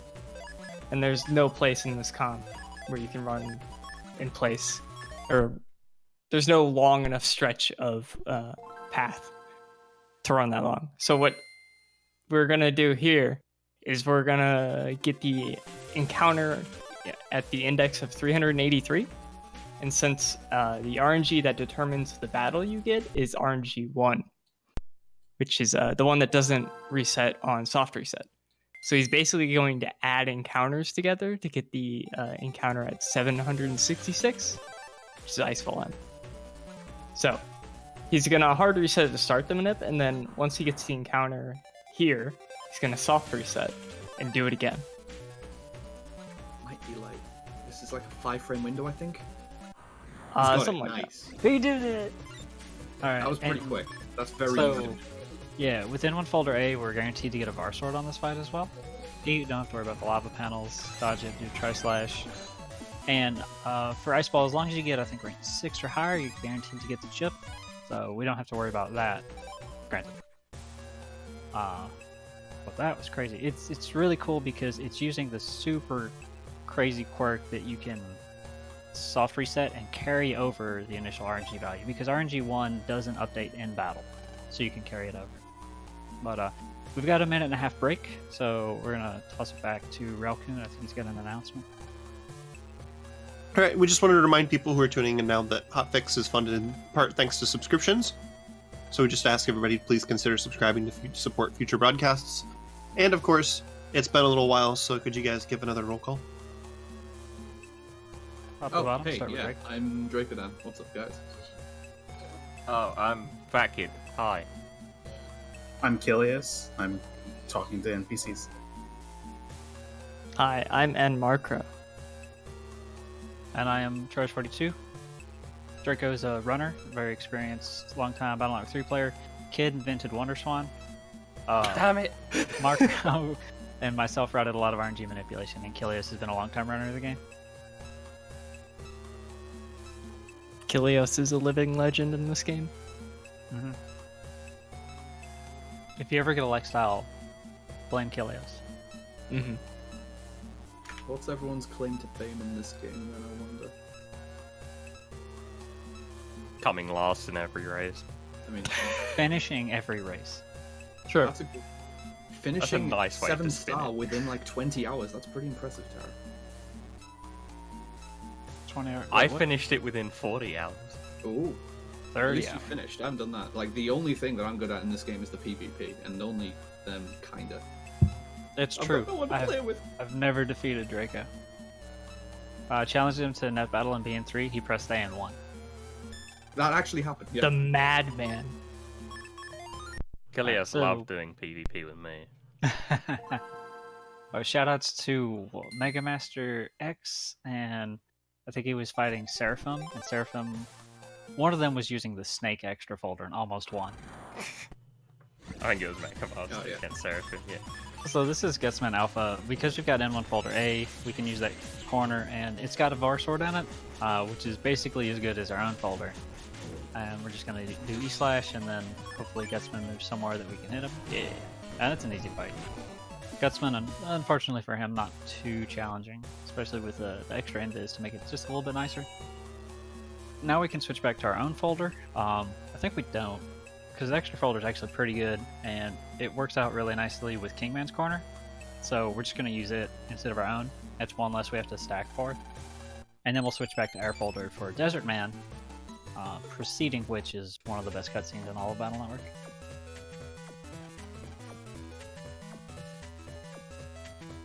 But first we have to go find Chod, because no one can see him standing 10 feet down the pier. Alright, we found him. The story can continue. Whoa! Using the extra folder for the Kingman fight here is definitely a very novel idea. I wasn't really expecting it when I was seeing Kilios practice this, and I was like, hey, this actually works pretty well. Again, because you still have a Vassal, so it's like, yeah, still pretty efficient. It's also because Kingman's really annoying because of those pawns, so you have to figure out a way to deal with it. And you can like use Rock Shot to break it, or Gut Punch, or like Area Grab would be nice, or Panel Grab, but we don't have an Area Grab or Panel Grab star. The extra folder does. So we can use Area Grab Star and Bar Sword, and because we're custom style and we draw 6 chips, we get that on the first turn. Which unfortunately means you can't do it for Alpha Omega because your team style is that base. But I just master styles. And then on turn 2 you get 2 Sonic Waves. And Kilios moves to trick Kingman into moving, so that way he won't dodge the Shockwave attacks. A lot of good strategy in that fight.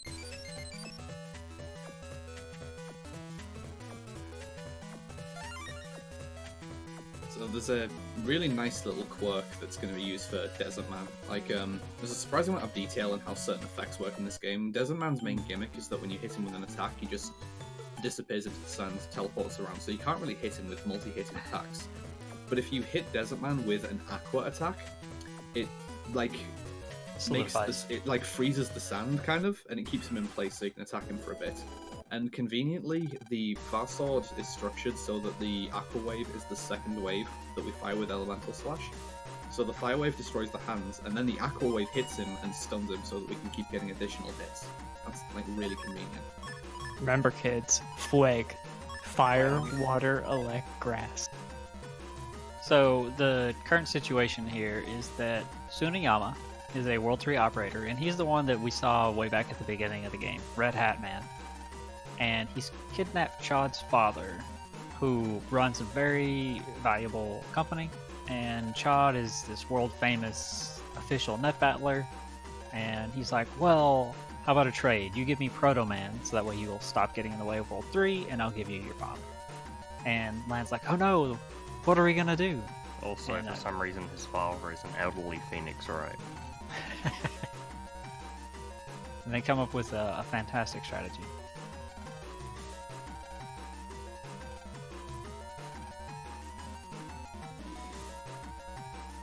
Can't believe this is a thing.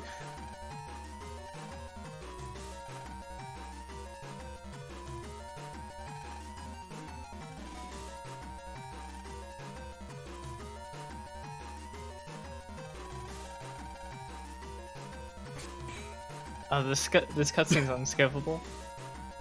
Yeah, definitely. Yeah, you have to watch it once, so that way it clears a flag that you can then skip it on a subsequent attempt. Oh, yeah, Definitely. Yeah, sure. That's how it works in all video games. Yeah, that was clean. Yo, this encounter is the game. Wow.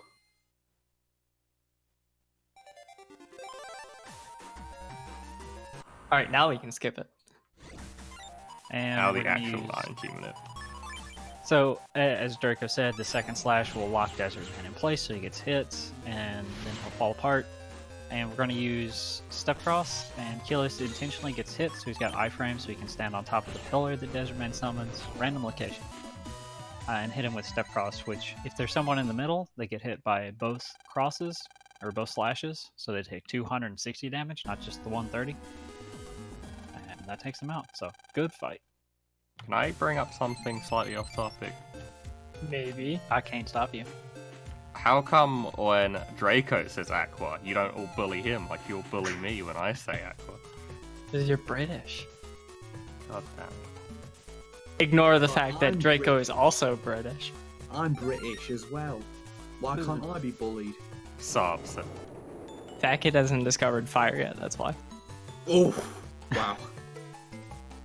Those were your words, Draco. Oh, we've got a super important manipulation coming up here as well, by the Yes. way. So, in the previous scenario, Tsuneyama cheated and dropped the eye on her head. So she went to the hospital. We're gonna go check on her. She's fine, but she's really thirsty, so we're gonna go to the vending machine, and we're gonna get way more than just some lemonade. Shout out to my boy Prismatic Black for this. So this is very serious. Achilles is gonna focus on the audio. And we'll let him try it once, see if he gets it first try, and then we'll kind of explain what's happening. So just listen.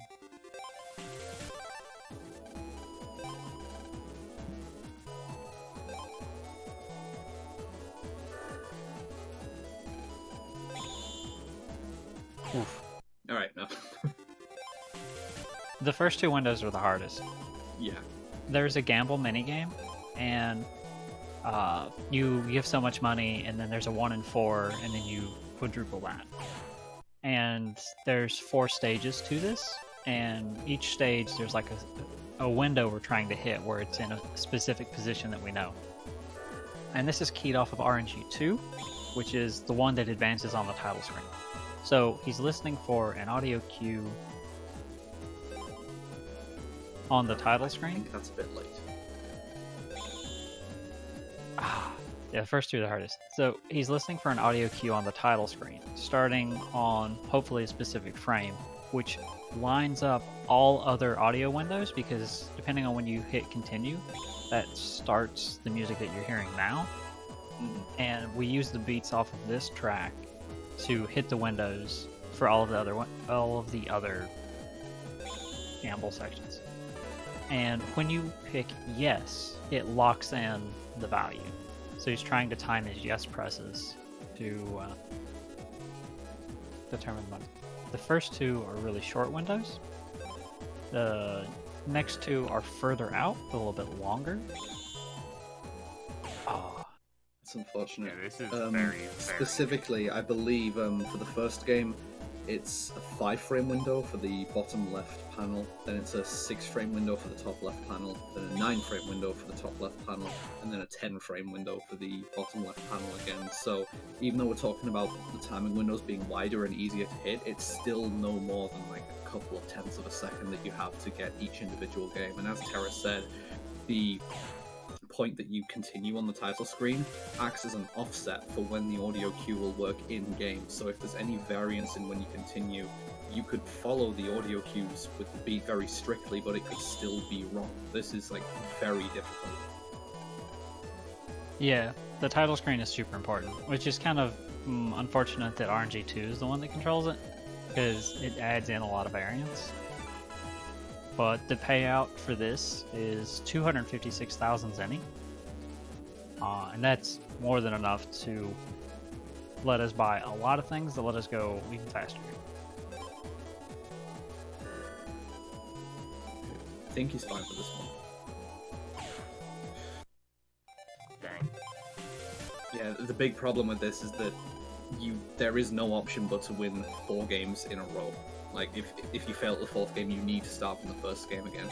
Potentially, if you really wanted to, you could win 3 games and take a payout of 64,000 and then do it again. Because if you clean this guy out, he just closes up shop, doesn't let you play anymore.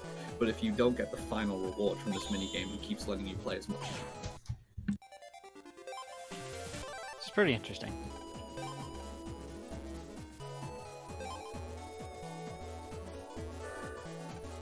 But in my opinion, this is by far the most difficult thing you can perform in this game. This is like really, really difficult. Yep. It's the most recent change to the route. Yeah, and some people aren't even entirely convinced that this is faster or worth it, I don't think.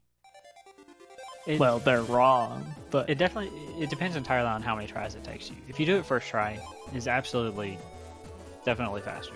Yeah, I agree.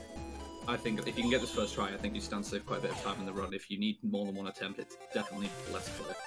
Yeah. So the question is how many attempts before it stops saving time, and that I think is less known. Probably like 3 or 4. It will also depend on which round of the minigame you fail on, because if you fail on the first round once, it's like, okay, that loses like 10 seconds. That's true. For those confused in chat, he's not leaving out the luck. This is just a difficult minute, but if you hit all of the right windows, then you're guaranteed to get it. You can do this run without the money, but it's a different route.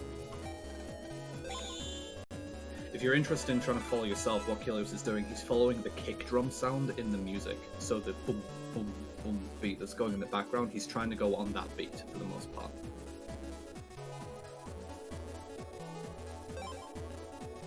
That sounds right to me. I think this is fine. Really? I think that was late. Well, I don't know. Well, it could also be that maybe we're going like off of slightly different windows. It's possible, yeah. That's kind of referring to when we were talking about the offset that is created by when you continue on the title screen affects everything. Yeah.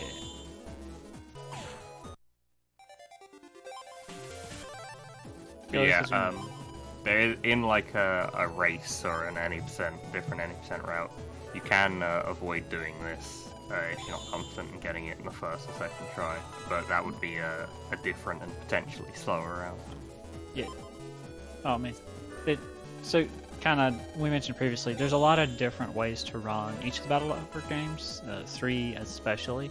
There's what you take from the lotto codes, the number trader, what you put in your folder, whether or not you use manipulations, whether or not you use gamble manip. These are all choices that you can then make, and it gives you kind of a different route through the game, and a different playstyle. Helios is going to try this for a little longer, and then we have a backup if he's not able to get it in a few more minutes. It's kind of unfortunate because, like, when I was watching him practice the other day, like, he got this very quickly, but was really struggling with the ice ball manipulation, and now it's just the opposite problem. Like, there's so many different manipulations you do in this run, and they're all demanding in their own way that you could have a good day with any singular manipulation, but getting every minute back to back in this game is really difficult. Yeah. I'm just gonna swap cards since we're. Okay. That's good. My money. You showed off a good bit of it, Helios. Like, you made it to the third round several times. Several times, yeah. Before. But it is definitely like the hardest manipulation to do in a run. I, for the longest time, considered this non-RTA viable and called everyone who said it was an idiot. There's definitely some challenges to it, especially in a race or a marathon setting. But for if you got the time to do resets, this is, you know, an hour and a half in, but has a big potential upside. So Kilios can still show off the benefit of having all that Zenny now.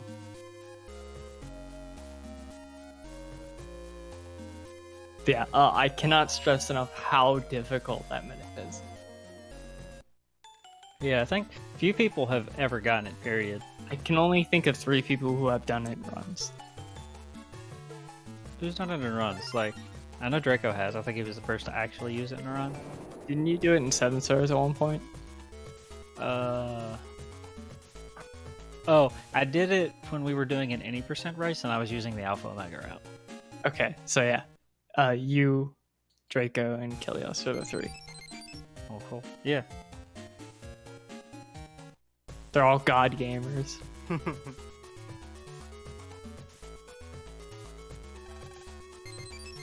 All this trouble just to buy Yaya juice box. I like that comment.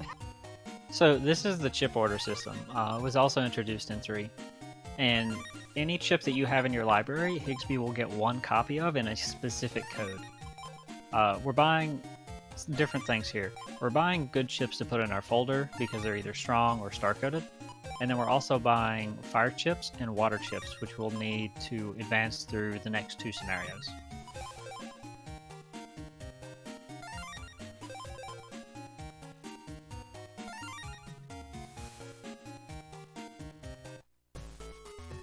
But the chip order system is a little weird in that it actually restocks whenever you lose a chip.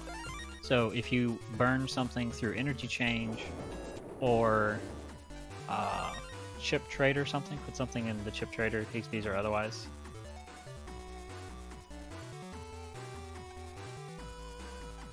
He gets another copy. And that used to be the route that we took through the Flatman scenario because you needed so many water chips, but Kalos has enough money now that he can just buy all of them kind of outright at the start. And it's that. Now the next scenario is basically Tora, who we beat in the M1 Grand Prix, did some research on Chad, who was probably going to be the winner. It was like Chad and Mega Man facing off in the finals, and Chad was the favorite to win because he's the official net battler.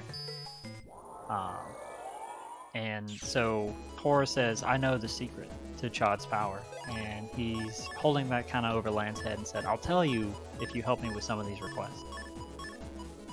And now that we went shopping and got some extra stuff, Helios is going to do another folder edit to put in some of the chips that we bought.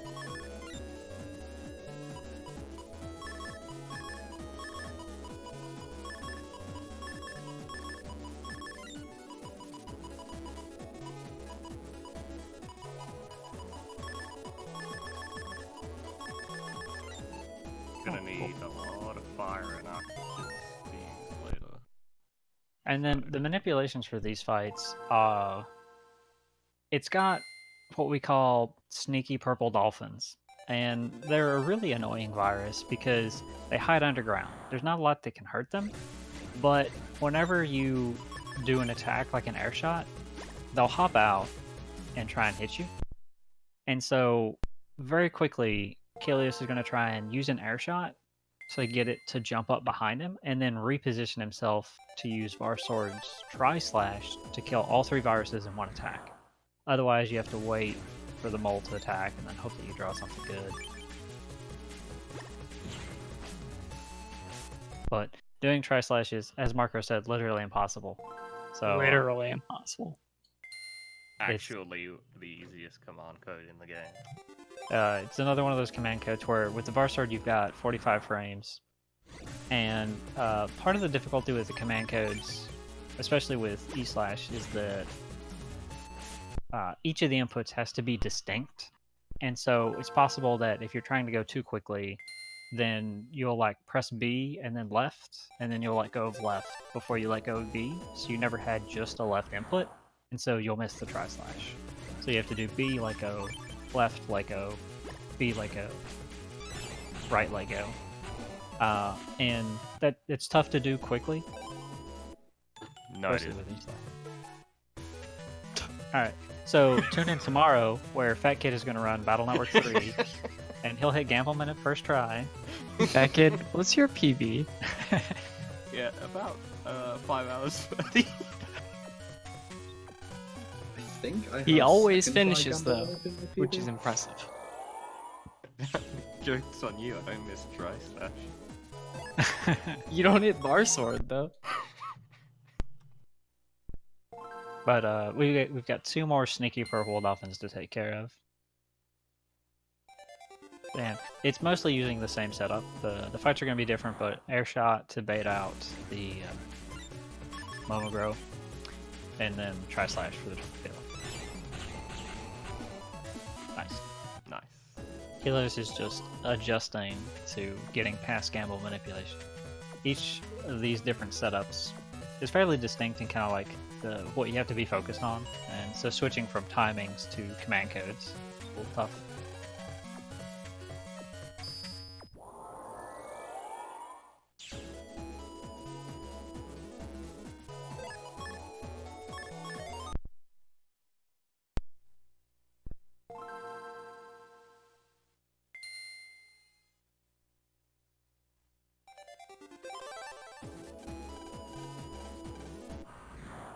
Yeah, another minute.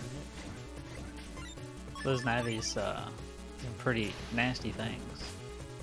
Oh, so this is probably the hardest fight to time because the fishies, if they run into something, then they fly off the screen and they're invulnerable for a while. So it's hard to get them all to line up so that you can hit everything. That was Whoa. a pretty good shot, actually. Oh, yeah, I'm surprised that worked. Cool.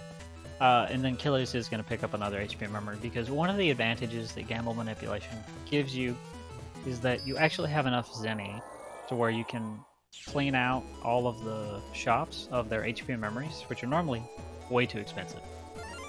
But we can get enough health that we can not only first try run from hospital comps, which is what the old route does, but actually effectively sneak run. And every random encounter that you get into, depending on how many viruses show up, because each one phases individually, even a first try run will take between like 8 and 10 seconds. And so if you can sneak run, you just cut all of those out. And hospital comps have, because there's 5 areas, enough random encounters that you actually save a lot of time just not getting them in the first place, even though you can run them. The same thing can also be achieved by the end of the game, where you can be sneak running in the very last area, but it's far less clear as to whether that's worth doing, because you do need to go out of your way to grab some additional HP memories that you can't just get from shops. So that's far more unclear in my opinion. Yeah, you have to get, I think, literally every available HP memory up to that point in the game without doing like some of the really out there job requests. You've got a couple of options for which job you want to do, because you generally need to do an extra quiz and do an extra job, I think, but there's a job you can do that is very, very close to a story event anyway, so that's what I try to run with, because I really hate dealing with claws in the final area. Mm-hmm. You guys will get to see some of that. Yeah. So now that we've got the Zenny, as we're going through this scenario, doing the different tour jobs, we're passing by a lot of the same shops, and we can go back and clean them out, buy all the things that we need now.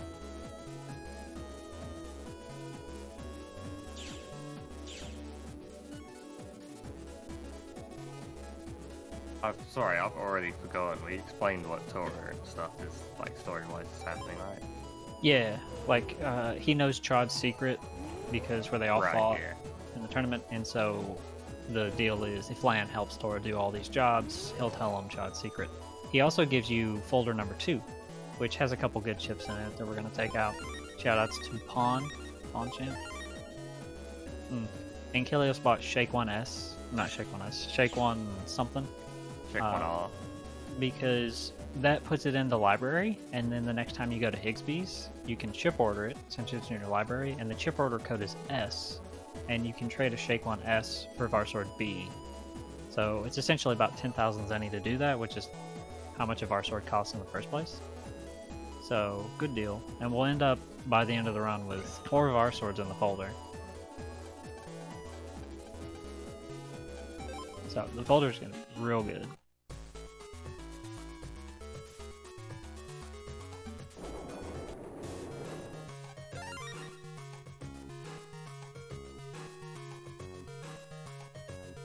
One small optimization you might notice is as soon as he travels to an area, he goes right in, like, to the ticket area and picks a ticket up instead of picking it up on the way back.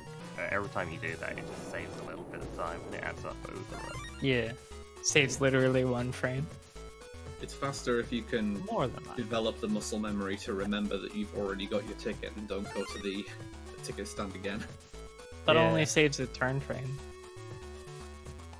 No, because where you exit is closer to the ticket station than where you need to leave. If you've already got the ticket. Yeah, Sunset had that same confusion. I remember when we had this conversation. He's like, it's literally the same position. It's like, no, it's not. Shout Right, out to- Sunset was around there recently to talk about it. Well, no, not that recently, because this was back when 3 was being routed initially. I think Oh, we were okay. having a conversation with Battle Network 1. Because 1, 2, and 3 all had the metros, so it all uses the same. Yeah. Yeah. Well, so we've got like another 2 jobs, and Tor is pretty straightforward. So what about we say, starting with Draco, like, what's your favorite thing just about Battle Network 3 or the series in general, like from a casual standpoint? I'd say my favorite thing about this game from the casual standpoint is honestly just how much content there is to do outside of the speedrun. Like, this game is absolutely massive, and just watching the any percent route that's performed in a speedrun, this like barely scratches the surface of what you can do in this game. There's so much depth, there's so much folder building, and there's so much content. Like, there is so much you can do in this game, and this honestly to me is like the definitive Battle Network experience. Yeah, 3 definitely has a lot of stuff in it. The speedrun is nice in that it shows off a little of everything. The only thing we really don't get to is the post game, which I think, like, the secret area in particular is what a lot of people really liked about Battle Network 3. Yeah, like for reference, like the main game, like doing the any percent route, it gives you a star next to the continue screen, which is like a star signifies a major milestone of completion. You've completed something extremely major in the game. That gives you 1 star, and there's 7 stars that you can accumulate. Which there is also a couple speedruns that do collect all 7 stars and fight Alpha Omega. It takes quite a bit longer. Mm-hmm. Like, if you're really, really, really fast at it, you can finish it within a day. A whole day. Indeed. Potentially, too. Fat Kid, what do you like about Batnet? Music, that's a big one, especially BN3. BN3 is my favorite soundtrack, and the deck building. It's pretty unique to sort through both types of chips and codes in a way that's easy to understand, but still has depth to it. Yeah, the combat system is definitely my favorite part. It's very distinct. It's unique. Like, I don't think there's any other game out there that quite does exactly the same thing. There's a few that are inspired by Battle Network. And projects in development. I know what One Step from Eden is a pretty interesting take. Still not released yet, but there's a demo for it. It's essentially like, what if Battle Network was a roguelike? So that's kind of cool. Oof. So fortunately, since Kilios got wood style in the run, he can stand on the grass panels to restore hit points, making you almost invincible. I'm gonna actually disagree with how that fight went. He should have used the rock cube on the card head and then just hit the yo-yo in the face with the Varsor. Yeah, there's definitely Then that so was like there's a lot to these games, and especially when you get into RNG manipulation, there's a tremendous amount of control that we can have over how the fights go. But oh, and this is the best fight in the game. Of yeah, course. this fight's hilarious. So this is dealing with the fact that the beetles, the beat tanks, try to stay 3 columns away from you, and they aren't quite aware of what lava is. So, oh, and he did the gut straight good. So that's another command code. One of the harder ones, certainly. By the way, I'd just like to point out the very first time I watched Marthro, one of the first things I saw him do was manually kill those 2 B-tanks with chips. And my heart sank. Well, I'm sure his heart sinks every time he sees you play the game. Oh, Now everyone just loves it for some reason. They don't want me to stop. They seem to have a very entertaining the time. longer Fat Kid takes to do a run, the better. Oh yeah, oh yeah. He's got a very unique play style. I've never seen someone die to Blizzard Man multiple times in BN5. Did you know you can fail a liberation mission? I'm being so bullied right now. Fat Kid is their favorite streamer. Mm-hmm.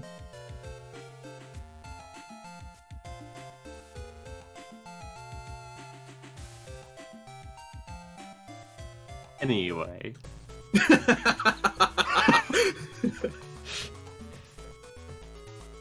What's going on currently? I forget. I got sidetracked after I got bullied.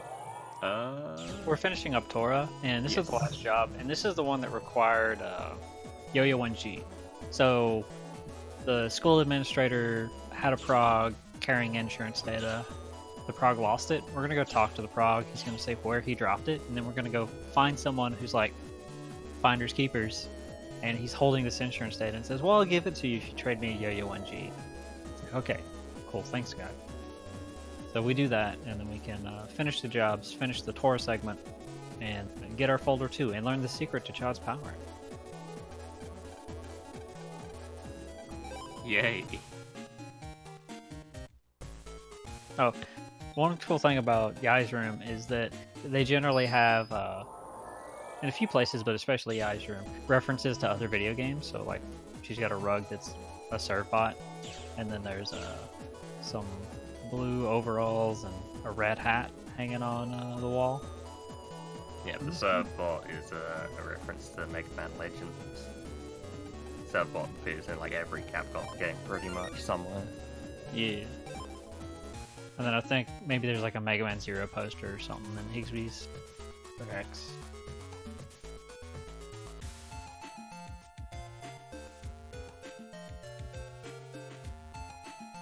Oh. And the most ironic of rewards here, we're going to get Slow Gauge Star. Hey, it's useful for a trade sequence. I actually sometimes put slow gauge in the folder just because it's a star chip to use. Yeah, I did that until I accidentally used it once and felt really bad. Oh my god, yeah. We're not going to risk it. Just pick up airships. Actually, I mean, that used to be because it's a super secret comp that's got 800 zenny in it. I think 800, maybe 700. It's like 800 zenny now. Of course. isn't it? Gillis is Right going there. to Thank you, Gillius. Gonna go get the Zenny. This is actually not where a lot all of the people Mr. do. Progs hang out. If you talk to them in a circle, they're like, this is where we go to hide when we need a break. Even programs need a break. Oh. Thank And you, Gilly. apparently those things on their head are not ears, they're actually hands. That is how they carry things. So now you know the truth of the Prog. Speaking of truth, it turns out Chad trains for 10 hours a day. Yep, that's the secret. You just Yeah. practice it. Did you know that if you practice something, you get better at it? In my experience, that's not always Good, true. good tip for all the aspiring speedrunners in chat. Mm-hmm. How do I get better at this game? You practice it a lot, and then you practice it more. There's no substitute for experience, certainly, because especially for something like even Battle Network, you find yourself in a lot of unique situations with, oh, I've never had this chip draw for this encounter before. What's the best way to do it? And there's a lot of thinking on the fly, which is pretty cool for a lot of the, I think, especially later run. And then Killa's taking advantage of having Folder 2 there, which had a few water chips in it, which will be useful, as well as Pawn B, and a couple of Tactless 10s, which are just good star-coded chips. Oh, and this is the day everyone forgets. I was a little confused where Killa was going for a second, because I forgot. Wiping tears. So, story-wise right now, Man is talking to all his classmates, and he's about to be hit with a bombshell, but Dex is moving away, and he didn't tell anyone. Yeah, at least we get like really good music Yeah, for this. you'll section. get really good music for about a second. How fitting. Oh. No, we're too late. Knucklehead! I forgot about that. It's taking all of my being to not break into a knuckle threat right now.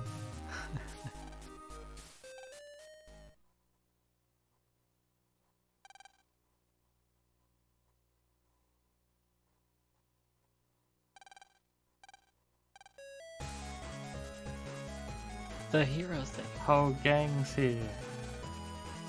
Sniff, sniff.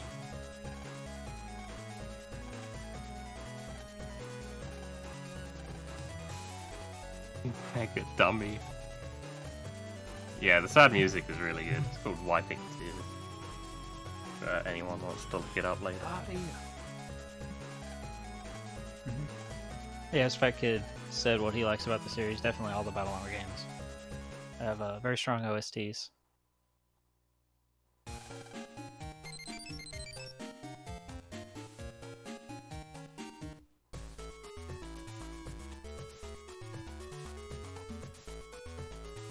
Earlier, when we were at the hospital, Lan made a friend, and we're gonna go back and check on them because they actually have a condition similar to what Mega Man had technically at one point, and so they kind of have a connection there. And also, he watched him on the television, like, you were in the N1 Grand Prix. Of course, Lan's gonna give him a heart attack. Yeah, of course. Friends. Haven't you ever given your friends a heart attack?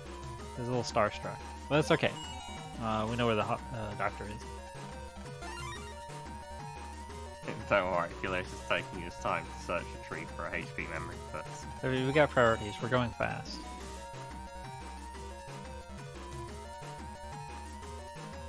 Pretty sure last time I played this, I completely forgot what part of the game I was on. Kilios!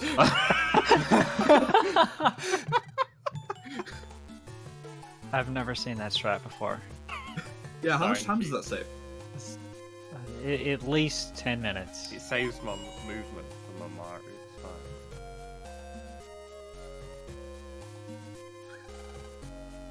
So yeah, Mamaru asks for Ice Ball M because he doesn't want to do the operation to save his life because he's worried. But if Lan promises to get him an Ice Ball M, he'll go through with it. So Lan throws an Ice Ball M at him and then goes home. Yeah, Mara's like, I got a perfect plan. No one knows where this chip is. I'll make you a deal. You give me Ice Ball M, I'll do it. Lan's like, done. So I already have it. How did he know?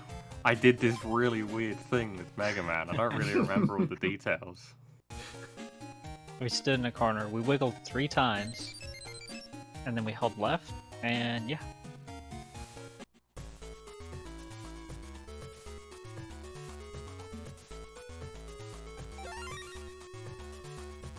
No, so this is the day of his operation. Lan's gonna go give support, which, I don't know, maybe was a bad idea, because of course, trouble follows Lan.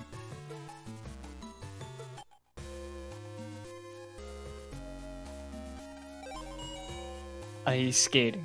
He's not running. Yeah, he's skating. Up and down Man, stairs too. Shout out Man to has inline skates. He skates over rocks, upstairs, downstairs, over people. strongest Doesn't leg. Through tanks. Through tanks, yeah. Oh no! The tree has gone crazy and started growing. Vines everywhere. It's probably a virus. So this is the hospital network. Tara already mentioned that in a couple of sections of the game we're going to need elemental chips.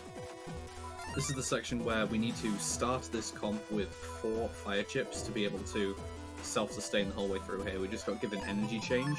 It's a program that lets you convert an elemental chip to get rid of certain obstacles. So there's a bunch of trees and vines in this area which you need to burn away. Certain trees and vines will have fire chip drops, which can just be used to, as I say, self-sustain through this area, as long as you start with 4 fire chips.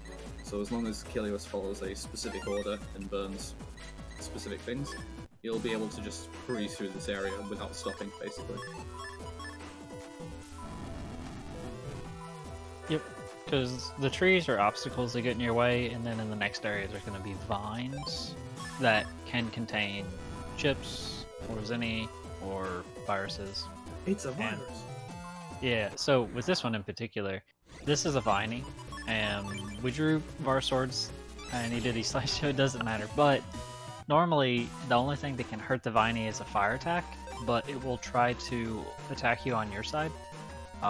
Lan's going to jump out the second story window here because the stairs are unavailable. It's fine.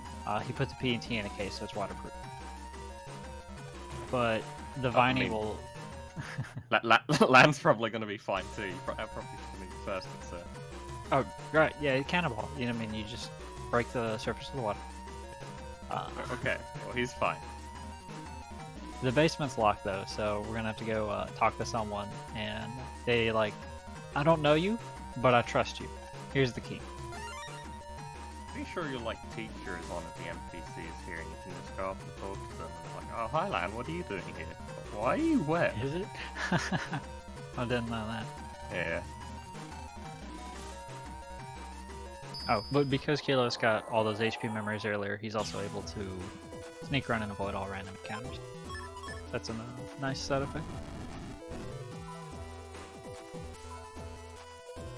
It's worth noting that they weren't completely evil in the first comp. They do have a Navi customizer program for oil body, which increases the encounter rate for like fire viruses, so you can get fire chips from them. Mm-hmm. Which, as I learned, is Fat Kid Strat for this con.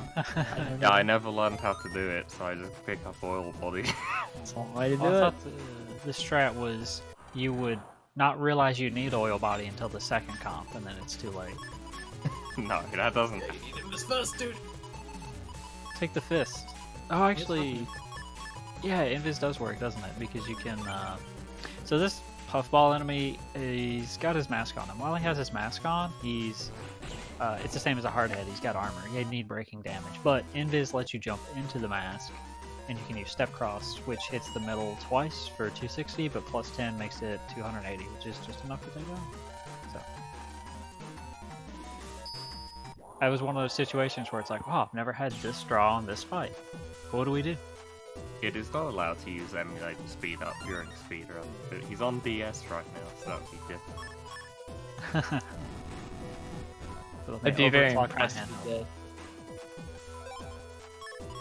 And so here's the vines. We picked up 1 fire chip from mystery data, and now the rest of it is just going to be collecting and using Heat Shot Eye to find the warps. And the location of everything is fixed, so Kilios has just memorized where everything is all of the ones that he needs to burn to maintain enough fire chips to get through the comp.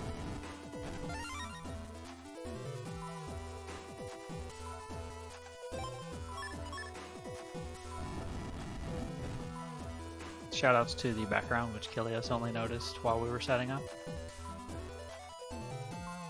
I see what he means now. It's so fast, right? Unless he managed to, like, can he slow it down? Oh my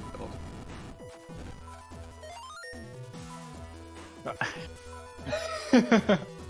Yeah.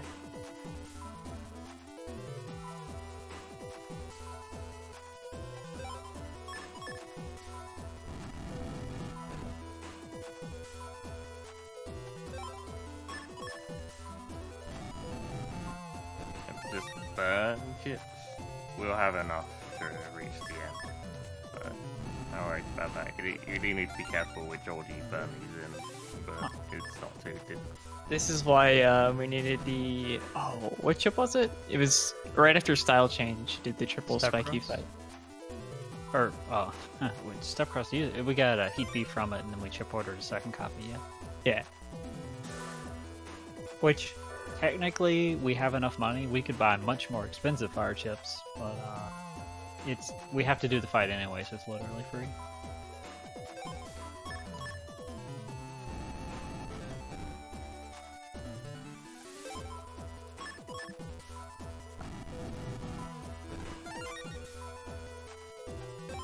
I was wondering if Kilios was going to take the warp or not. He did before.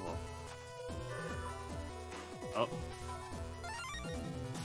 I like this comp quite a bit in this story section, but at the same time, this gimmick of just having to randomly burn stuff was really evil. Surely we'd never have to do it again. Well, at least in the future, there won't be, like, ones that would waste your chip. So it's like, okay, do I save and reset, or do I fight more counters?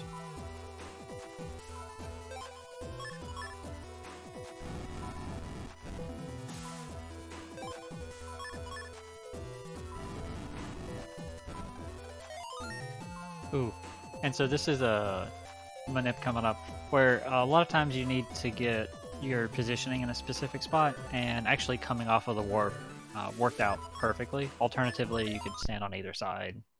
There's actually a whole bunch of options whenever you're routing out, like where's the best place to stand to get the right chip draw, because it's all about delaying when you get the encounter, getting as close as you can or moving further back.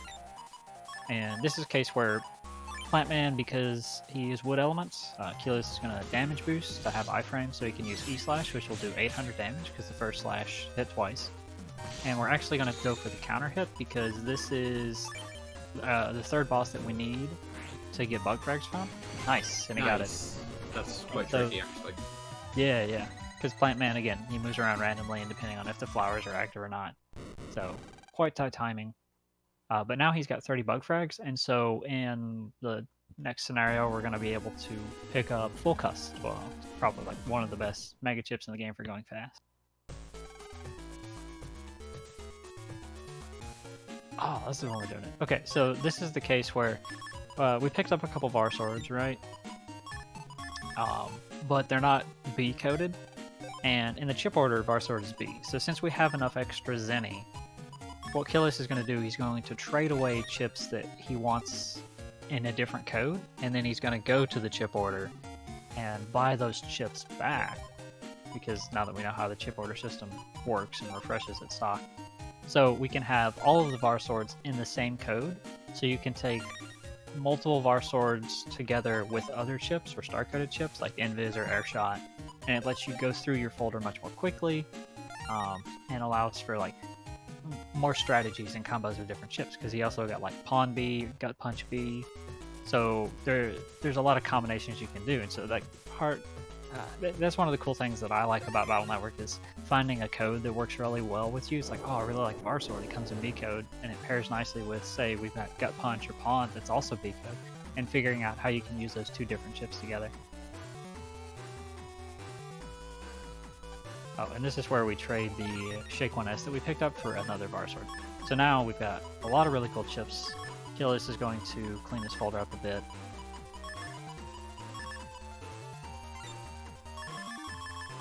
And put in our favorite, Pawn Champ. Good old Pawn Champ. The real MVP. We stole them from Kingman. They're on our side now.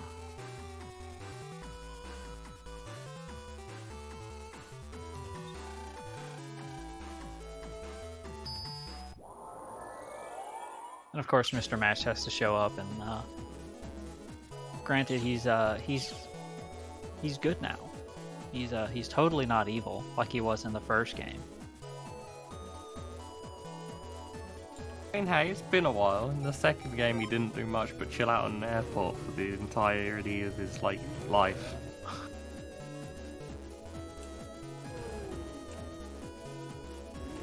He even is so kind to tell you that, hey, by the way, the internet's currently under attack. You should do something about it. These fights can actually be kind of tough, but at this point, Kilius has a good enough folder now. I think for the most part, we're done with non-boss manipulations. Because once we get full cust, it'll be even better. But I think, do we have anything on reg? Maybe in this air shot. Shoutouts to Doy Simpsonites for circling the wrong place with this.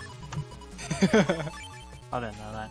This was a particularly unfortunate draw, because with the wind and the ice and the ratties, and he didn't draw any of his offensive shit. So this is like one reason where you'd say, oh, RNG manipulation would be particularly good. But he's got 4 Var Swords in the folder now, and as custom style, you get 6 chips, so you're guaranteed 5. And I think Marco did the math, and it's something like 65-70%, right? Somewhere around there, yeah. Yeah, so it's like odds are in your favor that on average it'll be faster, because in order to do folder stacking, you have to do a hard reset, which has a fixed time cost. As Draco said, it's faster to just get lucky. That's going to be much more pronounced as well later in the run when he's able to apply an effect called Fast Gauge, which is actually going to cut the amount of time that the custom gauge takes to fill up into a third. Currently it takes 12 seconds per turn, it's going to take 4 seconds later. Really? Is it 12 to 4? I didn't know, I thought it was like 10 and 5. I think it's 12 and it goes down to 4, yeah. Cool. But it is way faster. Nice E-slash. I guess Kilius is also of the camp that R/slash is literally impossible.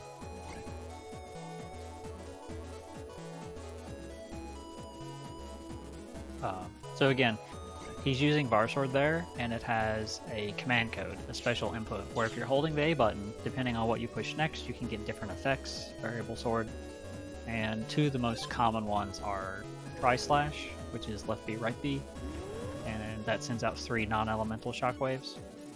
But the more important one is called Elemental Slash, or Elemental Sonic Boom, and that sends out 4 shockwaves, but it's a bit more complicated. It's BB, left, down, up. But Elemental Slash is so much more important in the run that some runners do it exclusively just so they get more practice with it, and it actually ends up being easier to just always do E-Slash than to switch back and forth. It never actually occurs to me to use a Tri-Slash, if I'm honest. It's supposedly easier. Apparently. It is easy.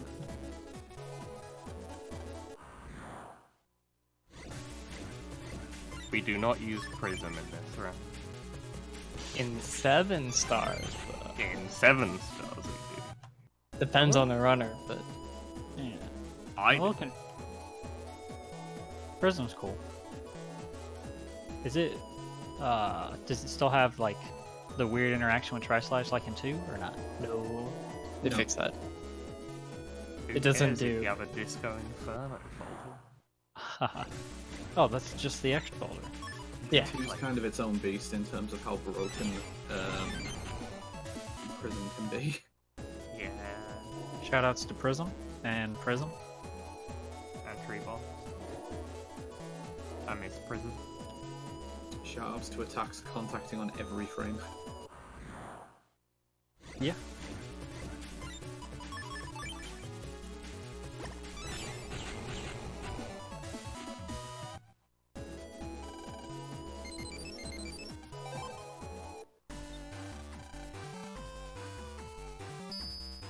there's one more area that's under attack, Scilab. So we're gonna go take care of that. And Mr. Match actually shows up and he saves you. And so you're like, well, great. Now I owe Mr. Match, so we'll end up helping him begrudgingly. Bad idea. Absolutely nothing bad can come of that. Mr. Match is definitely like in 6 he's a teacher. Like he's got such a varied skill set and history in the Battle Network series. In 5, at he's a him. ghost. Yeah. Look at him. I couldn't say no to him. Such a charming man. Whoa, 2-step cross. Oh, and that's why I get him on the back cross. Important message here as well. Beep, beep, beep. Lan, you got mail. I wish Mega Man would tell me I had mail. By saying beep, beep, beep, yeah.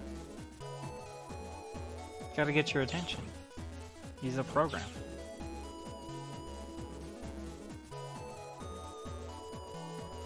I mean, they already need to manually run to each other's nabbies to deliver mail.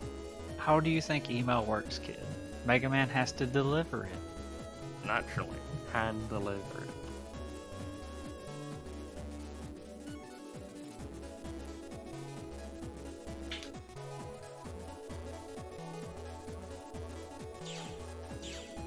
You go talk to this guy, and he actually warns you not to trust Mr. Match. And you're like, well, that was random and creepy. Anyway, let's go I see mean, in fairness, Mr. Match does save you.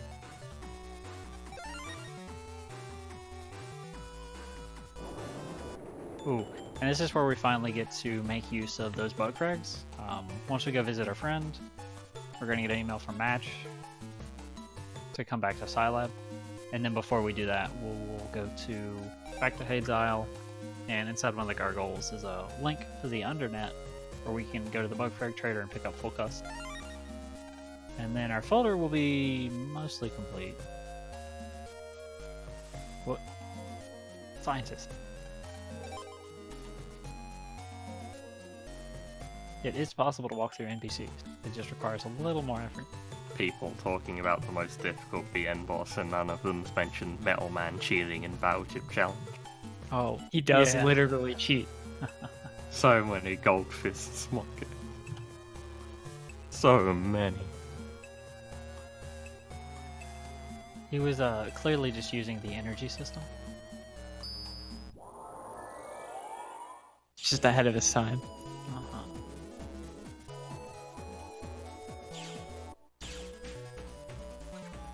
This is the Undernet. Yep, this is where we buy full cost. Plus 10. So again, you can reg certain chips. Throughout the run, we picked a couple reg ups so we can reg more expensive chips. Oh, that's why. And full cost is 10, so we can set it as our default chip. So now at the start, we have 6 chips that we can select from, and our folder's mostly monocoded, so it's just B and star. There's a couple S chips. And we're picking up mod tools. When we do the next Navi customizer edit, those will come into play. You can add extra effects on top of the programs that you have using these codes, which are hidden throughout the game. But with full cust and being able to select a bunch of chips, we can go through essentially like 11 about of our folder. And so each folder of battle chips, kind of like a deck of cards, there's 30 of them. And we can go through more than 10. So we get essentially the third of our folder, and there's 4 of our swords in it. So at this point, the odds that we get something useful at the start are very high. So the value of manipulation kind of goes down once you've done gamble manip.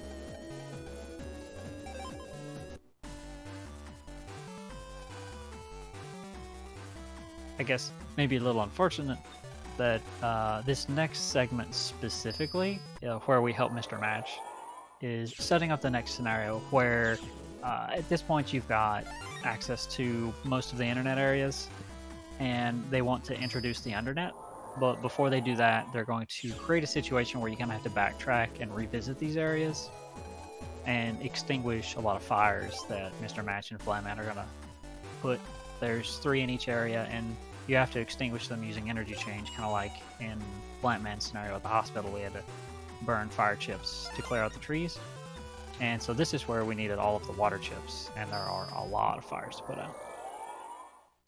Yeah, you generally do this section in 2 segments where you're going to clear out a couple of main internet areas, do an additional shopping trip from Higsby, and then clear out the rest of them. So I don't know if Kilios does. Like, with Gambleman, if you have enough money, you can get it on the first visit, but I don't know if he did. Because I think you have to go. Well, if the shopping trip comes at the beginning or the middle, you still at one point jack out so that you can do 2 internet visits to cut out backtracking time. In most routes, that's true, but it's not necessary. Like Alpha Omega does 1 shopping trip before the scenario.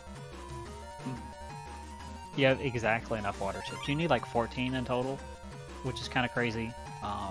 4 you get from folder 2, so you still need 10 water chips from somewhere, and it's really hard in the white version. Probably one of the biggest differences is that in blue you can buy 3 bubblers, and that helps a lot, especially with chip order. So in the white version it's a lot harder to get those 10 chips. So I guess with Gambleman it'd have a much bigger benefit in the white version because of that. Oh, and this is it. So this is the Flyman scenario. So now we're going to have to revisit each of the areas and extinguish the fires. Yeah, there's really not too much happening in this scenario, unfortunately. A couple of things to note is that each main internet area has 3 fires. So there's AC/DC 1, 2, and 3, Scilab 1 and 2, Yoka 1 and 2, and Beach 1 and 2. So each of those areas has 3 fires to do in total. I just want to point out this the second lit joke Proc 9 has made. For God's sake. Thankfully, these fires are not randomly generated. This is already the worst scenario in the game, but this would be kind of unforgivable if these were in random places. But thankfully, they're always going to be in the same spot.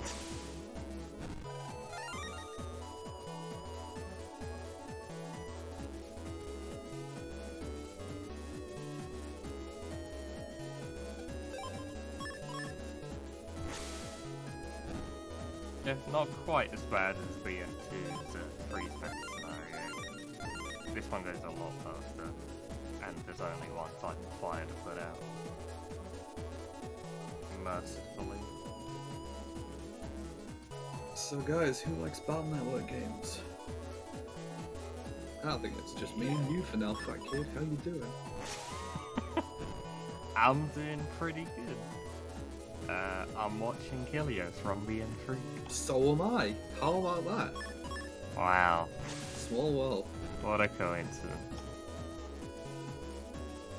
So yeah, pretty slow scenario, but it is what it is. It picks up pretty much till the end of the game after this scenario though. Because Yeah. that's when ranking happens. Like the ranking quest onwards is pretty high octane, I'd say. Yeah. So, Kilios is about to be done with the first main area here, AC/DC. Thankfully, if you've lost track of exactly how many you've done, Match gives you a phone call whenever you completely finish an area. So he's like, hey, you've extinguished this area, but there's still this many areas still on fire, hue, and then just, yeah. He likes antagonizing you, because he's an antagonist. That's what he does. If you're evil and you know it, clap your hands.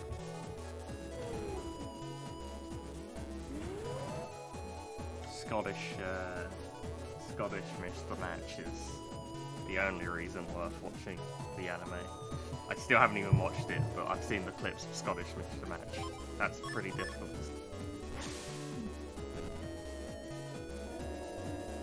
So I believe that after clearing out Scilab area, that Kilios is going to be taking a tactical jack out and then jack back in, since this is one of the 2 areas that I mentioned. You have to go pretty far out of your way to find all these fires, and it's a lot of backtracking otherwise. There's a lot of backtracking here and in the Yoka area. Yep, Higsby's Elves impression from the dub is pretty good too.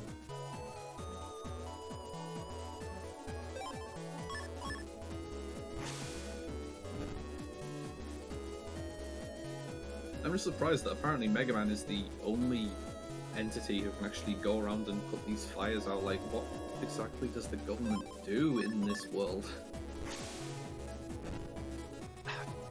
I guess that prog is just special, and somehow he was so bored that he made an energy change, and nobody else knows how to make one. Terrible. Only Spoutman was around to flood the net.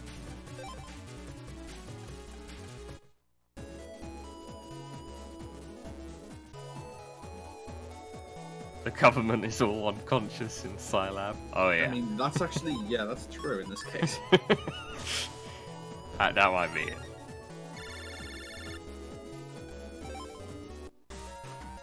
So as mentioned, gonna need to do a little bit of a shopping trip here. Yep. Even though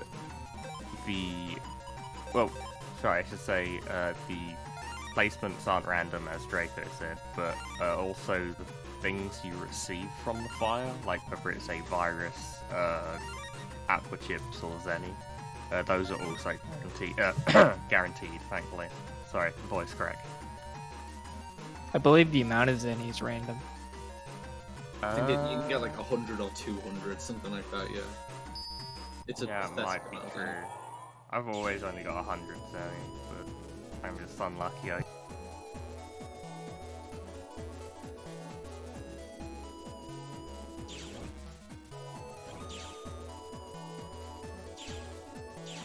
Yep, rich because of gamble, mate.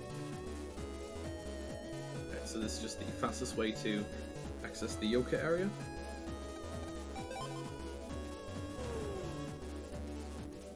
We're just straight back on getting the players. I wish there was more that we could do or speak on to make this a little more engaging, but pretty much what you see is what you get in this section. The internet's on fire, apparently. So Yeah, and that's super on Players fire. up. So, Mr. Match, who we trusted, he's a recurring character throughout the series. He first appears in BN1 as essentially the first boss, fixing, I think it's fixing the oven or something in Land's house. Either that or doing up the heating. But thankfully, Land tries to put out an electrical fire with a water gun. It seems to work surprisingly well. Then in BN2, someone else mentioned earlier, and I vaguely mentioned it, he's just chilling in the airport for his entire life. And then in this one, he's just chilling at Scilab for some reason. Yep, Land sprays the electric oven with a water gun.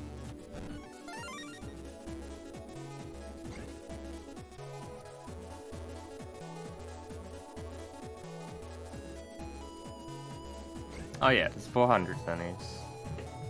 You were right. Am I ever wrong? Don't answer Yeah. that question. Okay. Very much. Moving on.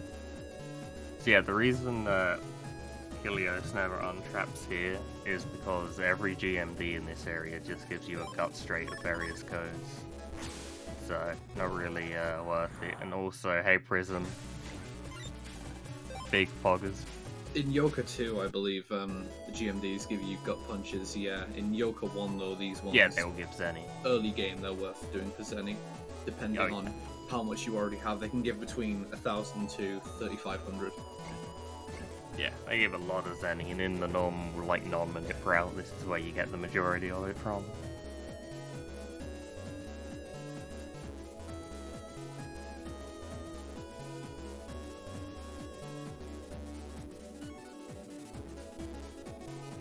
For those that don't know, like weren't here earlier, when Mega Man goes really small like this, it's because he has press in the Navi cust, which allows him to compress in size and travel along these lines. If you don't have press in the Navi cust, then you can't travel along those. Right now, we unfortunately have to go all the way back to where we fought Bubble Man, because that is where the last fire is in Yoka.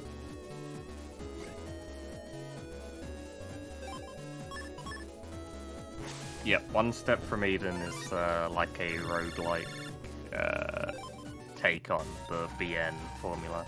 It's really It's in good. early access.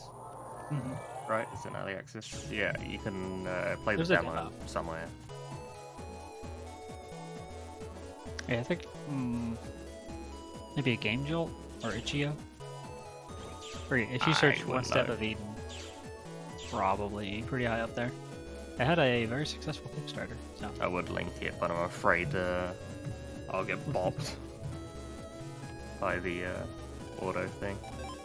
yeah, there's a couple other interesting like Battle Network inspired indie games in the works, like Triwing, which is PvP focused. Aether After. Oh yeah, that was cool. Saw that at MagFest for the first time. That one has, I think, a lot of potential. I really like the look of it. I'm not sure how it'll turn out, but I like the aesthetic a lot. It looks cool. Yeah, yeah. Had some good ideas. The main thing was just getting the controls a little bit tighter. Yeah. End Cycle, which is more kind of RPG-ish, focused on the story, and way more flexible with like the shape of the battlefield, which was cool.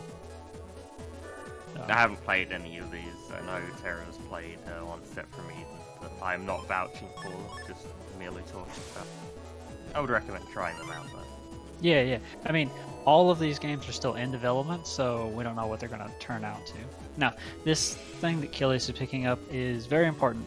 It is Spin Pink, It is Spin Pink. and in the Navi customizer, you can't rotate the pieces unless you have the appropriate spin. And the fast gauge that we picked up from the Watto codes is pink, and it doesn't actually fit in the Navi customizer unless we get the second expand memory, unless we can rotate it. So that lets us fit it in without having to get both of those. So even though, really clean Navi cast later. yeah, like once we get all the pieces and everything and put it in, the Navi cast at the end looks really nice. And then once we have fast gauge, there's a mod tools code for it, but the penalty is you get 2 less chips on open. So it kind of balances out depending on what you're going for. But once you can have it for free, then you can use the mod tools code to get one of other 2 very interesting benefits, be it HP plus 1000, which has a the side effect of whenever you move, the panel you were standing on turns to poison, which is both good and bad for interesting reasons. Or you can use super armor, so Mega Man doesn't flinch, and that makes it much easier to pull off command codes like E/, but you have a lot less health to work with then. And that's it, that's the last fire. So it worked out to where we got enough water chips that we could put everything out. We're going to get 2 phone calls here, and then Mr. Match is going to challenge us to a duel in Undernet 3. So we finally got to go to the Undernet.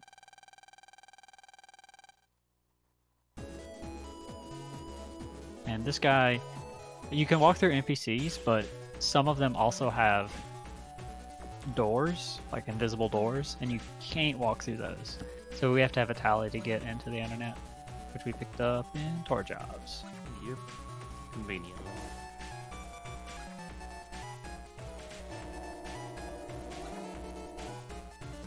Pretty nice going through Undernet 1 without any encounters. Yeah, so that's just RNG. It's a long stretch, but with the moving panels, it cuts down on a lot of walking. Ooh. And that's unlucky. But we do have enough that our base HP is high enough that, again, the way the running works is a bit bugged in this game, but if you hit a certain threshold, you can either sneak, so you get no random counters, or you can run away on the first attempt, so it takes about 9 seconds, or you can run away on the second attempt. But with 580, we actually have enough health that we can first turn run from any area that we still get random encounters in.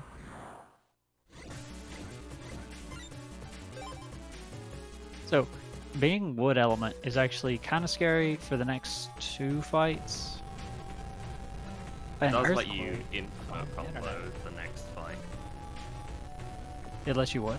It lets you infinite combo the next fight because you can just keep stunning them over and over with style. with the Buster. Really? I don't know if our charge is that fast, but also if it's got orange candles, then you can't stand in the front. I'm not convinced. Yeah, no, he comes to the middle. It's fine. Okay. As long as the green candles are out. If they're both orange, but then he's like regenerating a lot of health. So Flame Man's got candles, which we'll talk about in a second. These next two fights are scary because they have a lot of fire viruses, and that's one reason Aqua's good is because the Buster does double damage and you don't have to worry about taking double damage. Oh, Pretty the spike. inconvenient. The Spikies moved in just the perfect pattern that they weren't. Kilios wasn't able to get the kill. So this is one reason that sometimes it's better to take more chips, right, Marco? Oh yeah. But then he lands Gut Strike. So. Hang on. I disagree with that on some levels. For example, it's a pretty low chance Master Style will miss. You're probably okay only picking Master Are you Style. sure? I have seen Master Style miss. I've seen him Yes, miss but it's multiple times. a pretty low chance. So this is Flatman, and we are going to folder stack for him. He's got 2 candles in the back that have 3 different colors. They follow a fixed pattern, but we only know it for like the first 3 changes, because at that point, hopefully the fight's over. They start out both green, so Kilios is going to have to use like Step Cross or Air Shot to take them out. I forget how this fight actually goes out. And then Flyman's going to move around in the first 2 columns. And he mostly does like straight line or wide range fire attacks. And one of the candle colors is orange, which will put fireballs on your side of the area. But the main problem is just the green ones, because they give him invulnerability. Of course, with E-Slash, which does 640 damage, except because he's fire element, the Water Slash hits for double, does 800, tremendous amounts of damage. We can kill him quickly. And this is base. Kilios is probably not going to stand in the front just to bother Kid. And Exactly what he's doing. the only thing that you can do to speed up this fight is move forward. It's one of the scripted fights that you can't win. You just can't do it.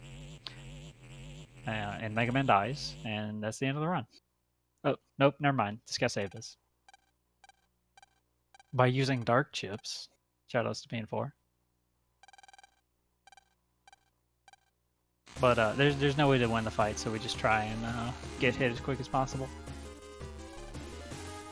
Dark Ore is pretty good in PvP, right, Draco? I mean, yeah. It's really cheap to use it, and I don't know why anyone would do that. But Yeah.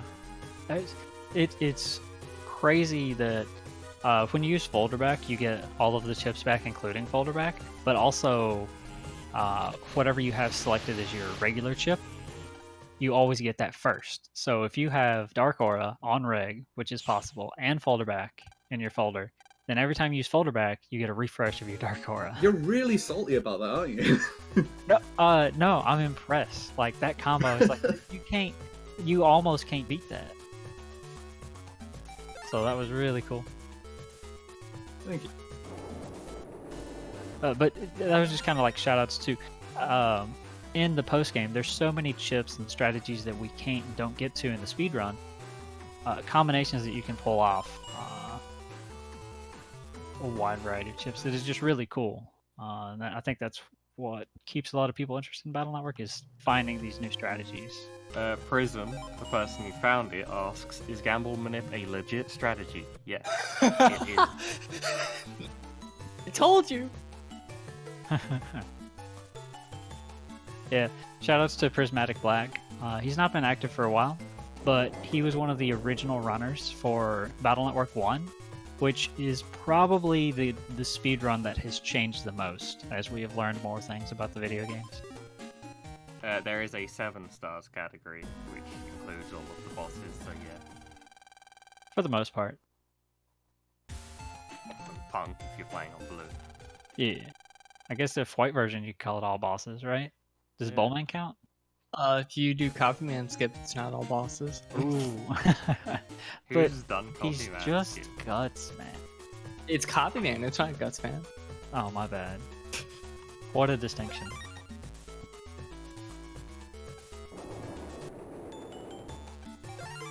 there a big difference speedrun between blue and white?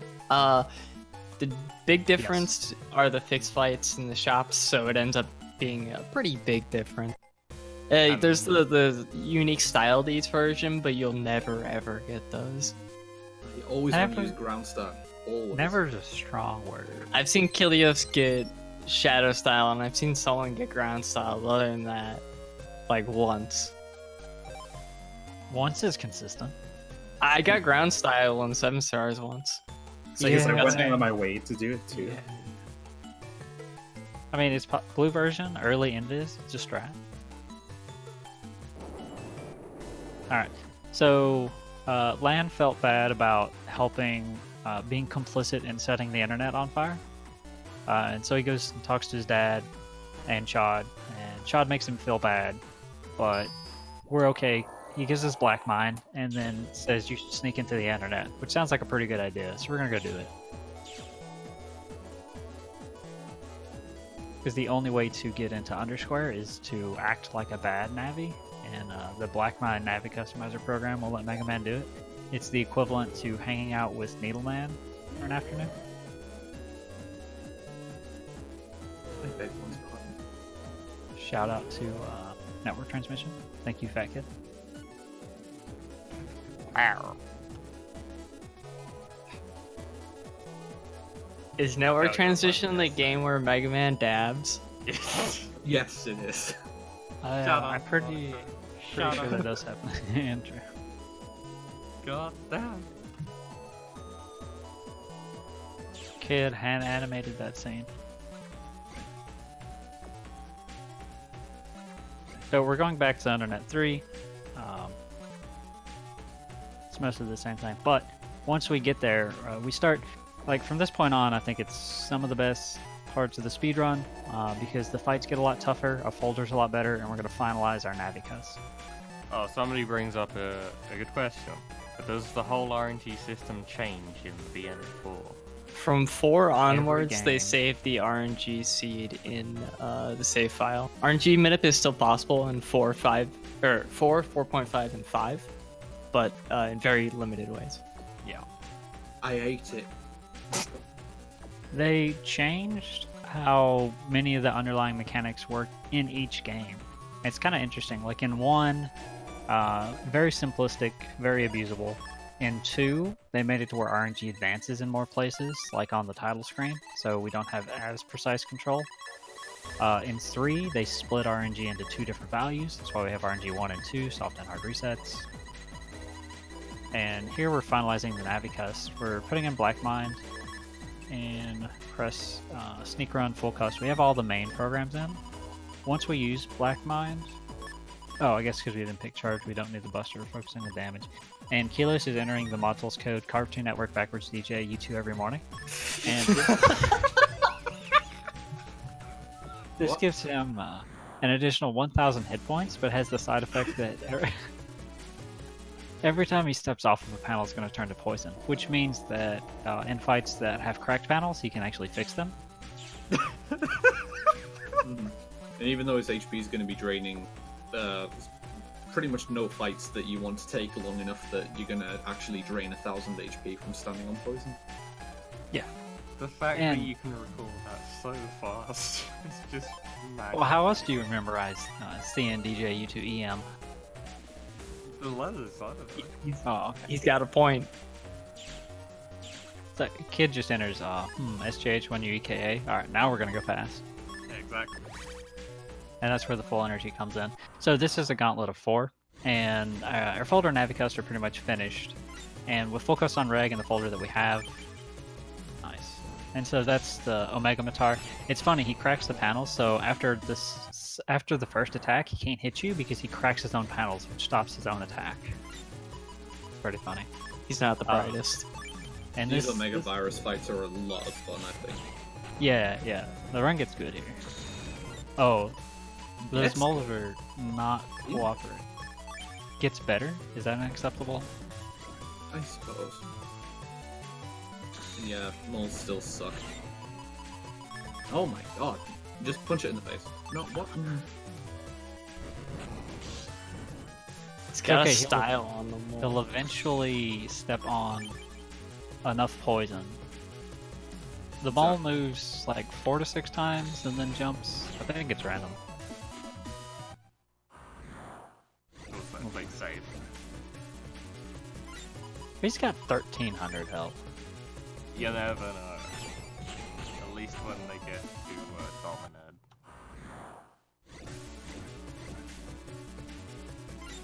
They have that much HP from using the mod tool, so it's plus 1000 HP, but you place poison panels. It's supposed to be a downside, but it's not. It's an upside. It lets you get more damage on Muramasa, and it gets rid of crackdown. Ooh, Muramasa. That's a strat I've not heard in a while. Mm-hmm. Those Or, are 2014 strats right there. Muramasa. It's Wow. the only strats I know. Yeah, so the max HP in this game through normally picking up HP memories is 1000, but you can exceed that by using Navi customizer programs and mod tools. Unfortunately, the HP that you get from that doesn't contribute towards sneak running rate and encounter avoiding. Yeah. Like the game only looks at your base HP for that sort of thing.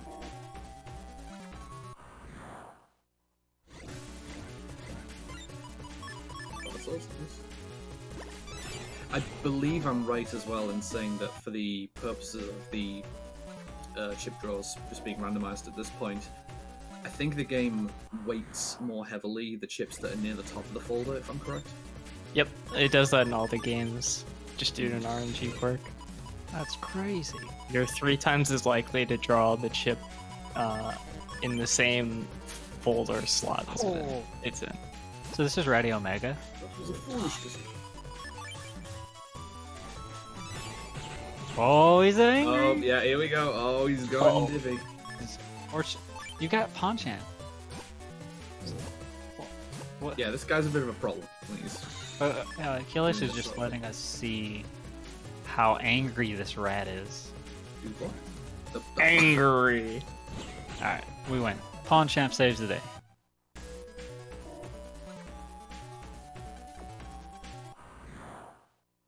The double pull. Alright, so Two this quick Metro- ones. This one could. Alright, maybe. Oh, it's the not. double. Perfect line. This next fight is probably the worst. It has a Dominant in it.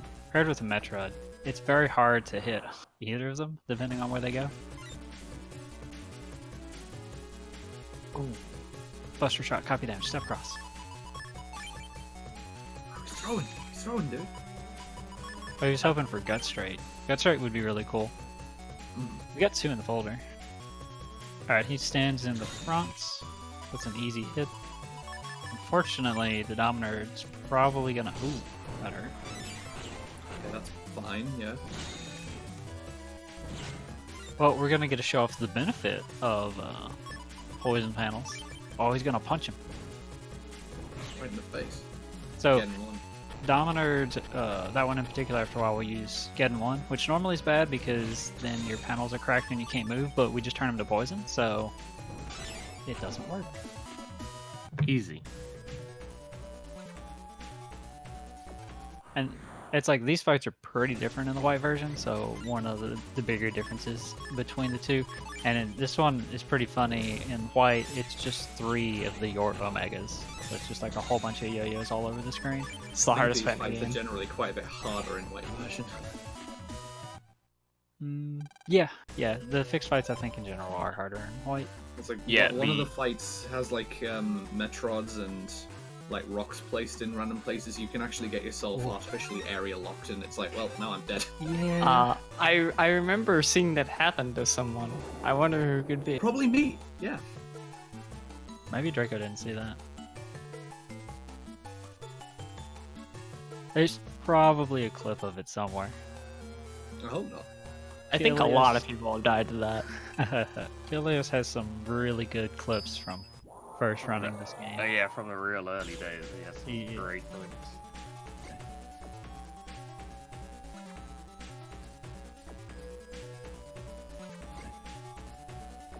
Oh, so we're gonna get at rank 10 now, and this person who doesn't really want to talk to you has a really weak virus, but really good music that you're just not gonna hear much of.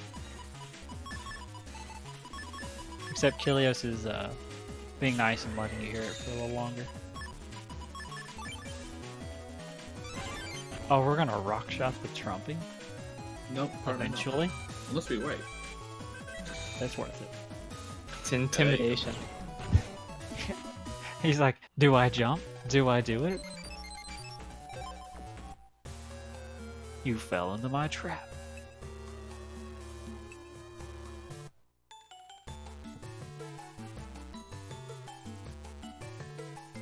So, World 3 has collected most or all of the Tetra codes, and so the officials are a little bit concerned about what's going to happen, and they remember that there's this.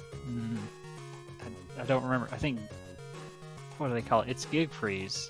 They call it like a super program, and supposedly the #1 ranked Navi has it, and so the officials are trying to infiltrate the ranking to find and get it, to use it to stop Alpha.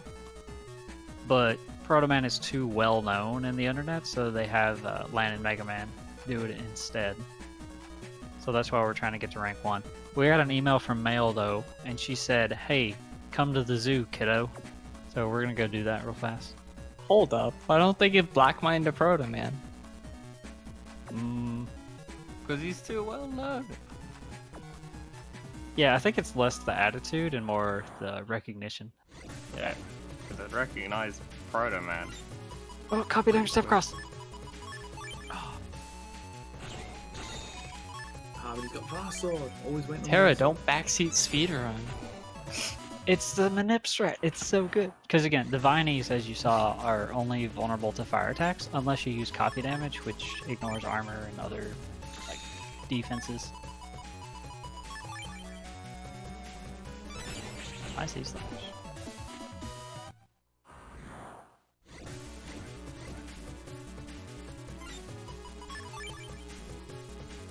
Oh, that's right. There's, I don't know, maybe like a 50% chance that he'll attack after one move. This is the worst fight though, because the Trumpy Omega in the back. Hopefully he won't get the. Oh, plus 10, that's good. Yeah, nice. Once the Trumpy Omega area locks himself, since he can't move, he doesn't jump. He just plays the song, pauses, plays the song, and he makes them invincible for a really long time. So if you don't kill those viruses quickly, they just block all of the attacks, and it's hard to kill anything. So that fight went really well. Where's her plus 10? It's really good.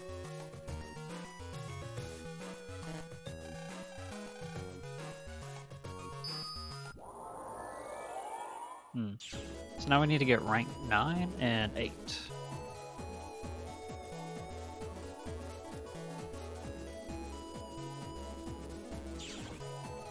I forget, I think, so for each of these it's like a riddle, and after you beat rank 10, I think he sends you an email or something, says, oh, by the way, the hint is, like where science gives life, and so you have to, oh, that must be the hospital, so you explore the hospital, and then there's one section of it you can't actually get to, because it's connected to a warp from here.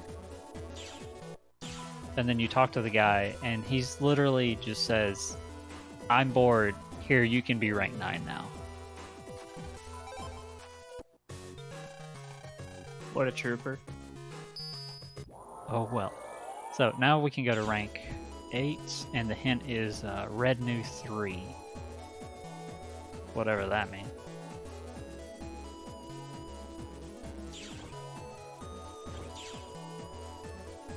Is this a Mega Man version of Apex Legends? Yes.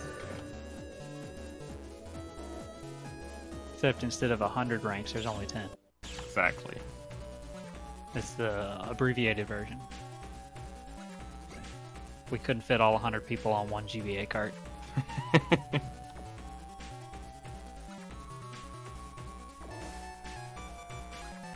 Instead of Mozambiques, he had side guns. Equally useful. I like it. Good. That was actually pretty good, Marco. Thanks. Where we jack it for you.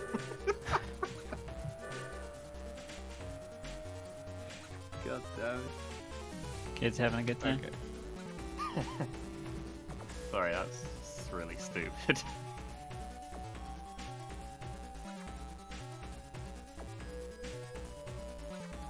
So, yeah, right now we're just going back to the end of it.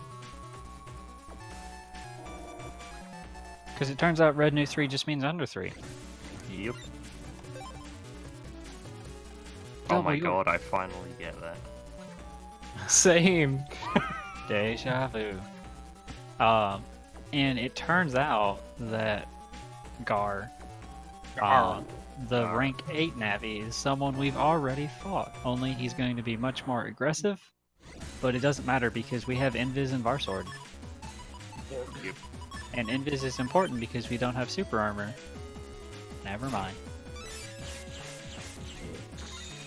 Beastman's got a lot of health, but the nice thing about E-Slash is once you do catch him, it kind of stops him. One full E-Slash will put him at 260, and as Draco said, he always goes back to the spot that he jumped from, so Kilos was able to finish him with a step cross pretty good. That's a nice fight. Unfortunately, then you get ambushed by the person that was previously rank 8. Ooh. Those fishies are so fast. Something that can potentially happen with the fishy virus as well, which is extremely irritating, since they're charged towards you in transition between panels. If you actually manage to hit them on the frame that they're in between a panel, you don't actually hit them properly. So that can be pretty Frame irritating. perfect dodge. Because it takes one frame to transition from hit detection to damage particle instantiation. And now the next hint is head of learning. So again, like, I don't know what this principal's been up to, but Tetra codes, ranking navies, golfing. He's a busy man. Maybe it's the principal from a later So, BN yeah. game. That'd make a lot of sense. Turns This out is BN3 Blue, yeah. the school administration finds out that his laptop had all this stuff on it, and so they kick him out, and then he moves to Central Town. Why wouldn't they revoke his teaching license? Well, he Mr. Match has a teaching license, so that's the answer. True. Never mind. but he circumvented it by also being the mayor, and gave himself a teaching license. I forgot he's the mayor. BN6 lore. The hint for this one is one of many birds, and that's fairly obscure. There's probably some NPC in a corner somewhere that gives you a hint that makes more sense. I think this might also be like one of the kind of cultural localization things where maybe it makes more sense in Japanese traditions. I will always defend this one because the place you're supposed to go, you have to go into the room 3 times. So you have 3 chances to examine it, and then there's also an NPC next to the room that tells you about the significance of why people leave origami in Mamari's room for Yeah. good luck. So you just kind of, it feels like a fetch quest, a bit of a point and click. Yeah. Pixel hunt, like you just talk to everyone until you get the answer. It's like, the reason I think that's okay is because it's a room that you're forced to go into multiple times, so you have a lot of chances to see those origami on the wall. I thought you're only supposed to go in like once to give them my spell in. I'm pretty sure I have to go in 2 or 3 times. Maybe I'm misremembering. You talk to him, and he requests Ice Ball M. If you already have it, that counts as one visit. Oh, yeah, okay. But then also you talk to him to start the transition for the hospital scene. Yeah. So Exactly, at that's least, the one I at was least thinking of. twice. Yeah, okay. But we've solved it, so we do this, and the dude's like, I actually don't remember where rank 6 is, so good luck. But we get an email from Chad, and he's like, you should go read the BBS. You could have just told us, but okay, we'll do it. You can't send things over email in this game. It's never happened before. Not And even it's never going to happen. I like how literally, when it came to the Yoka prelims, like after that, before the commercial, you talked to the Guts man, and then you get an email that said, "Oh, we forgot to include the Cyber Metro Pass. Here it is." Meta.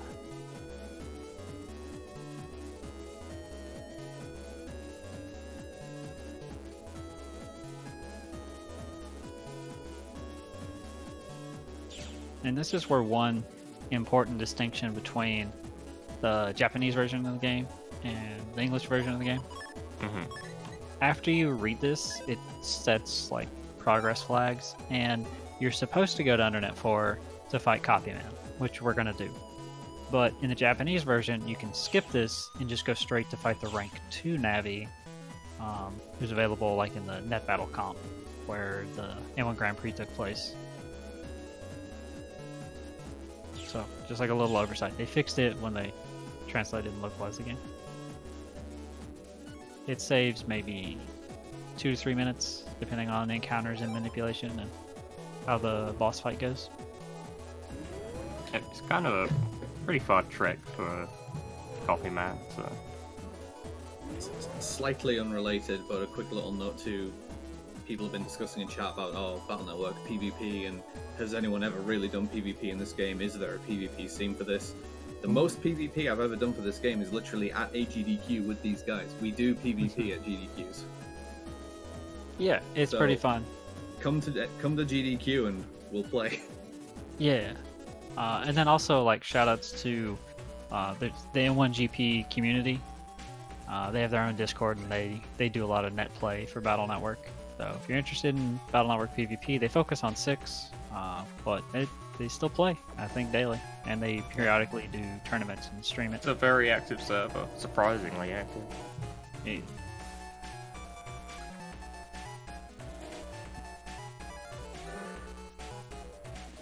Most of the N1 Grand Prix PvP is done in BN6. From what I know. Oh Yep. yeah, by far. Because the wireless adapter makes it more amenable. I want to play BN3. Just have to meet up and play again, as you said, Draken. Exactly.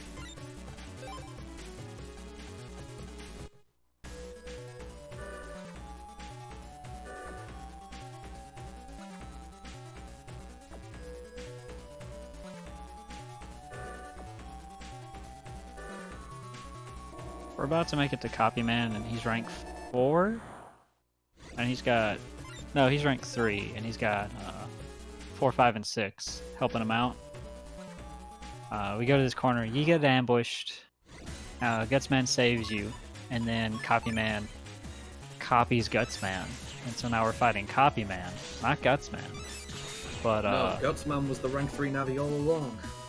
what's a twist? He had been training in Netopia and got so powerful, he is now number 3. But, There's all that endurance training. yeah. However, nothing is stronger than E/, so he No. falls. Nothing is stronger than E/.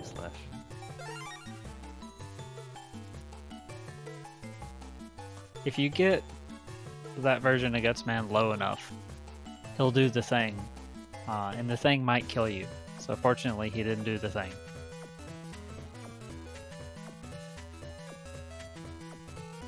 And now we get to go fight the version-specific Navi. So because we're playing blue, this is going to be Bowlman for bowling. And So in the don't white worry version, that we just jumped straight onto the stage and jacked in the middle of the show.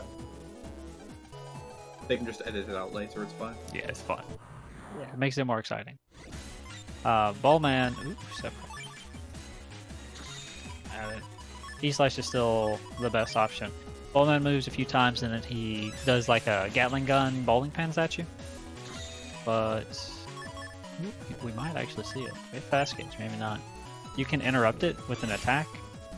Then I'll do one more. Yeah. Ooh, but step cross will finish. Nice. So it was an okay fight. Unfortunate draws, but still, with fast gauge in the Navicus now and full cust on reg, we're able to go through enough of the folder quickly that even though we still don't have that many strong chips in our folder, 4 of our swords, 2-step crosses, we're able to go through enough chips to get to them relatively quickly. So manipulation is not really as much of a benefit. In a white version, that's Mistman. He's a Ah. genie. Considerably more difficult as well. Yeah. I'm far less familiar with his patterns. He's defensive, where Mistman himself will block, and you have to hit the lamp. So it's a lot harder to hit with E-slash and other attacks. I do Yeah. prefer Mistman fight though. I just think he Fun. kind of sucks, and the best thing you can do against him is to put an invis up and then just try and time an elemental slash for when he attacks you and passes through you. Yeah. Or super armor. So a lot of story stuff is happening Yeah. here. A lot of stuff got revealed. Mamoru came in and he's like, "Hey Lan, hi, I own this Undernet thing." And then, oh no, I revealed too late. Panic, Drillman's going through the wall. Oh my god, he stole something. Oh god, follow Drillman. And now we're following Drillman, who's about to drill through this gate. Yeah. He got the Tetra cards to open the doors, but then just broke through them anyway. So I'm glad that all of that effort went into good use. But he's also going to punch a hole through the internet, back to the internet. So I think this is called symbolic linking, or maybe just adding a bookmark. I'm not sure. Yes, that water was always brown. That's the one Lan and Dex are in earlier in the game. It's white in white version. Yeah. So the 2 versions also change a lot of the colors, and one of the things that changes is the color of the water, as well as the color of the Dr. Wily, his castle as well. The color of the menu is honestly the main difference, that it's actually blue and white in the respective versions. Yeah, White's menu actually looks nice. Blue's menu is ugly as hell.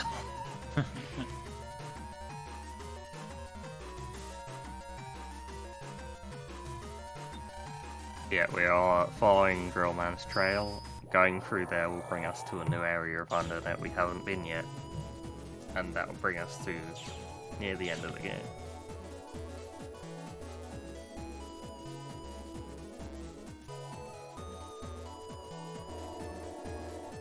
I agree, blue is still the better version, but it does have the inferior title menu color. Pause menu color even.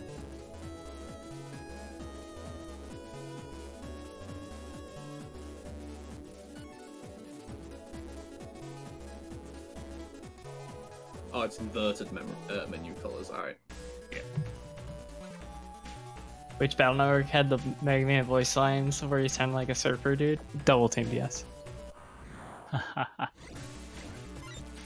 Oh, I got to know those voice lines very well.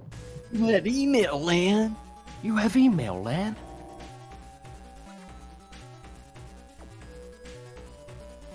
So I think Kilios is going to save, but not use a hard manip here. He kind of YOLOs this and has a save so that he can just get another attempt if he doesn't get the draw that he wants, because you really need to finish this fight pronto.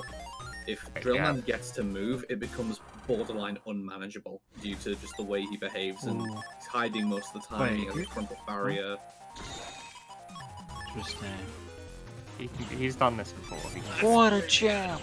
Yeah. So yeah, Drillman, if once he moves away, he hides behind a drill. He appears randomly. Very defensive, very hard to hit Navi. That's why he's got such low health. Yeah, like I think casually they expected this fight to be very difficult, which it is, so they gave him low health to make it less challenging, but we can just really exploit that in a speedrun. Especially because next time we fight him, they don't even ramp him up to a higher form, it's still just base Drillman.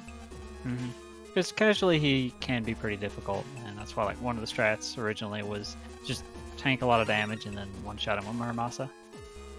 We were RNG manipulating earlier in the run, but we haven't for a while, so that was just luck. The full cast gives us a very, very, very high chance to get one of the 4 elemental, not one of the 4 Varsals we have in our folder, so... I don't know if Airshot hits on frame 1 or 2, but I think it will be within 2 frames, because you only have, I think, up to 4 frames to even get Drillman before he escapes.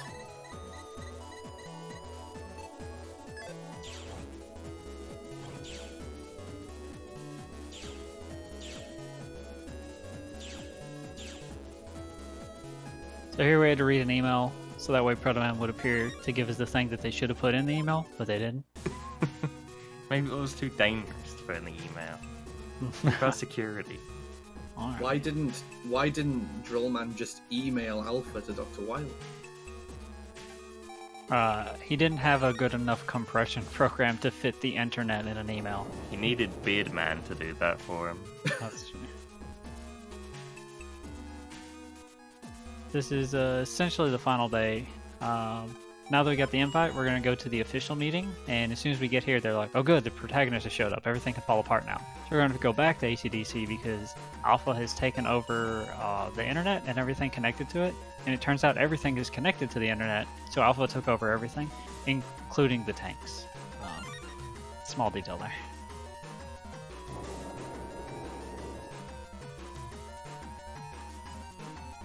Oh well, maybe next time. Diagonal. Yeah. And just inside the tank, we're going to meet the Alpha virus, sorta. By the way, this is also the best place to grind bug cracks if you don't use the minigame. The minigame's impossible. Yeah, definitely come here and then just get like Buster Bug or whatever, Guard Bug. That's all good. So now we need to go find our dad, who should be at the hospital.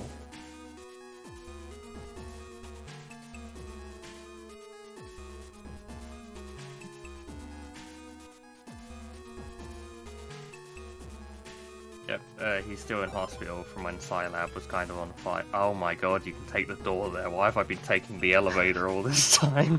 Reminder that the stairs are both faster and better for you. Oh, Yeah. jeez. So yeah, Talk to Dad isn't there, so Lan's mom is panicking. For some reason, she never thought to just look at the bed that had a clearly marked envelope on it. So Lan picks it up. It says some stuff, and then Lan's like, "He's in Scilab, let's go." And then he's taking aspirin to his dad, who needs it.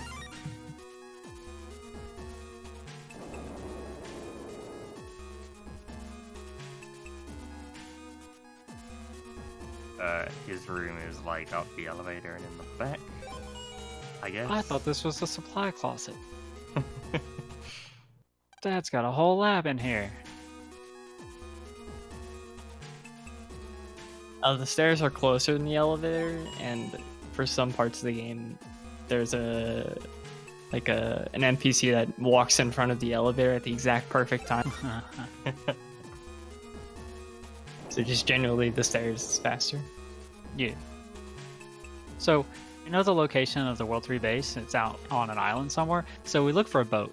But the only boat we know of, unfortunately, has not quite a good enough engine to get to it. So we're trying to think about if we know anyone who could overnight as a boat engine.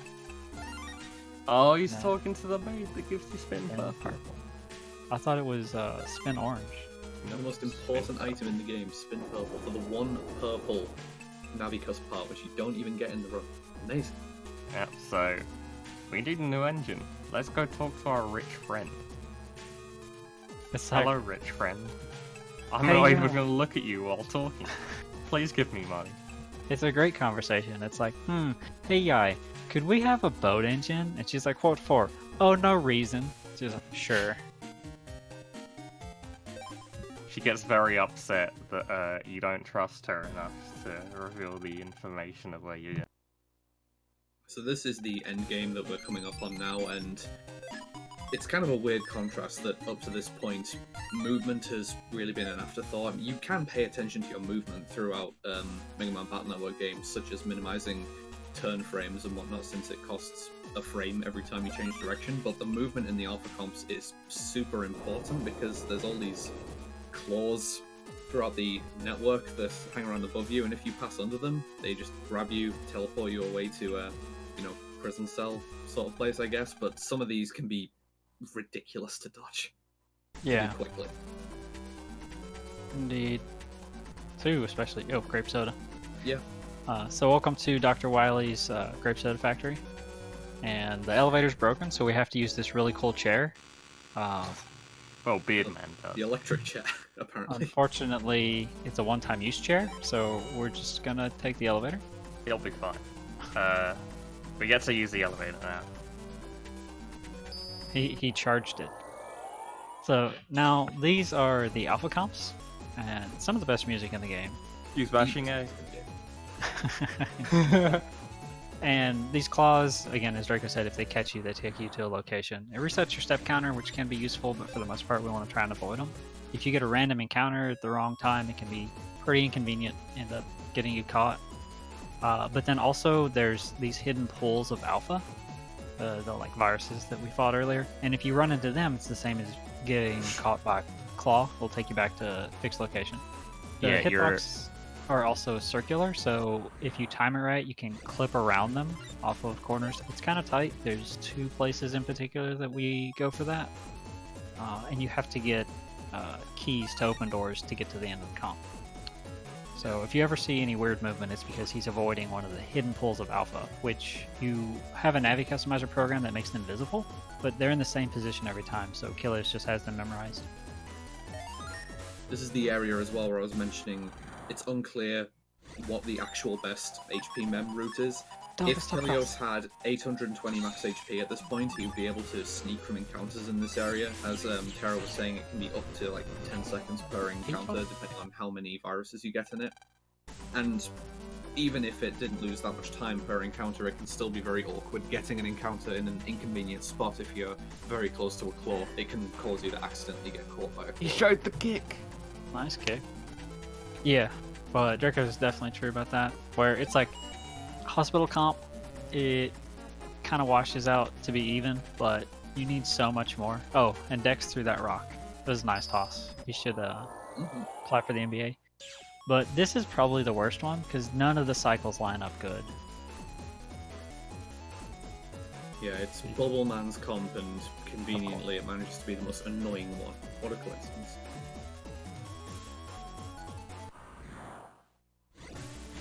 Nice encounter. Immediately timed. They're so fast. There's a nice little strat that we're going to see here against Bubble Man. There's like a hard manipulation you can use here to get into his area and barsol him in the face.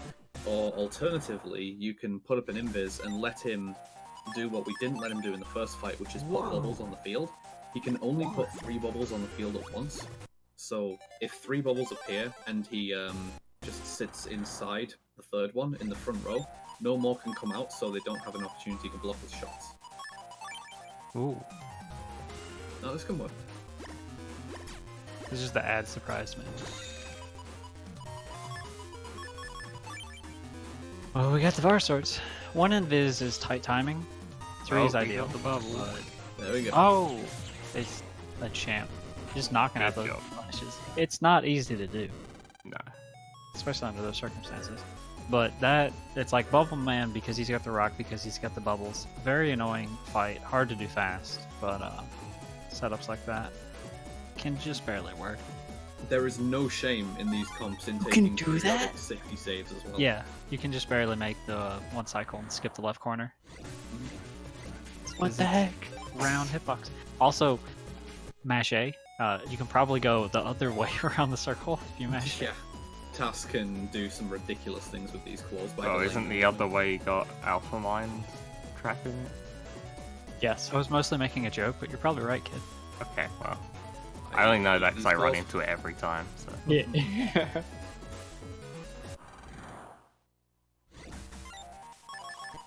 Ooh. Desert Man's tough because he's got so much health. Taking advantage of the fact that the second slash, nice, and you can actually get 2 E slashes off. Oh, and he's perfect. yeah, wow. Perfectly done.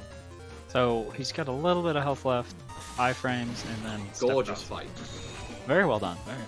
Yeah, once again, he disappears and relocates every time you hit him, unless you hit him with an aqua attack, and then he gets frozen in place for a And little so while. 1 and 2 are a little bit awkward. 3 and 4 line up to where you can go pretty quick. They're a lot more, as Draco said, technical and challenging because movement gets a lot harder here to go fast.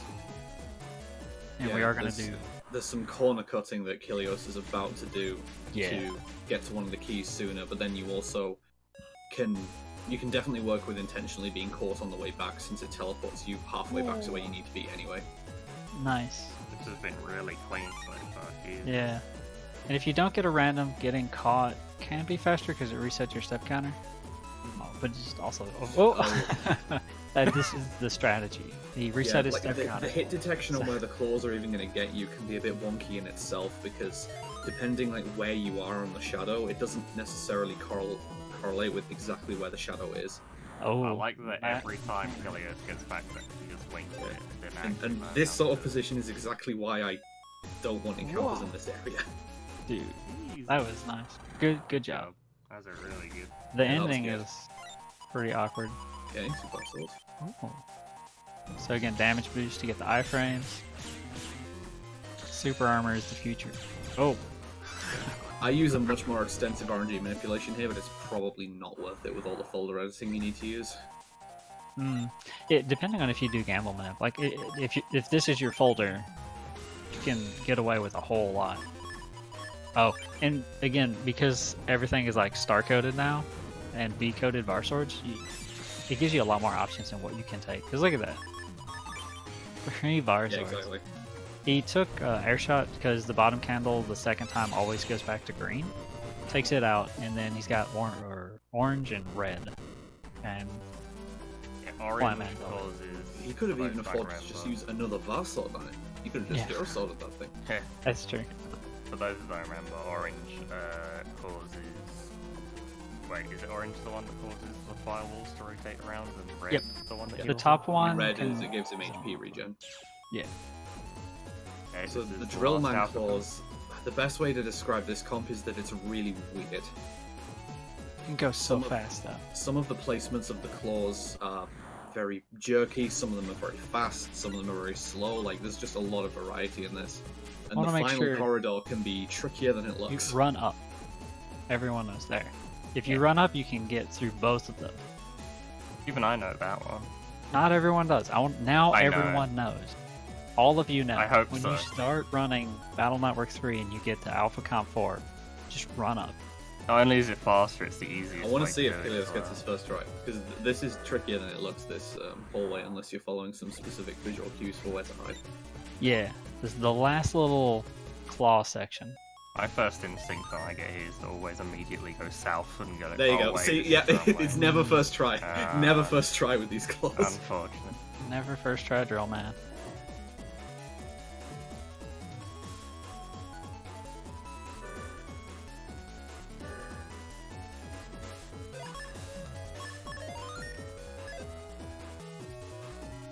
Oh, Oh, that's a bad encounter. Oh, Oh. nice. fine. That was super good. The living legend. So this is Drill Man refight. It's probably gonna look really similar because they don't even make him the alpha version. Because again, you fought him recently, and he's tough enough as is. Oh, he's so good! Why is Kilios so good at that?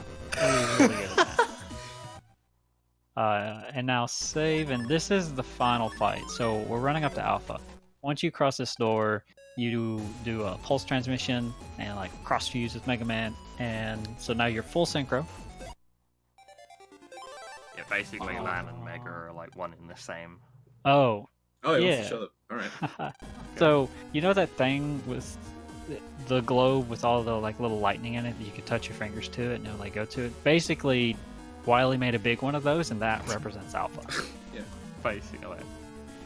And looks at all these unconscious people and thinks, This is This is a good completely idea. unrelated trivia, but since people have been mentioning like Boktai sporadically in the chat, if you've got a plasma globe lying around, you can use that to max the sun meter in Boktai. Fun fact. Whoa, that's cool. At Doc. So drop Dr. the Wily UV light. is now going to pulse transmission and fuse with Alpha, which Alpha is the original version of the internet that became sentient and tried to consume all electronic devices. So they put it in a globe and sealed it away, and Dr. Wily's like, I want to fuse with that. Because that's a good idea.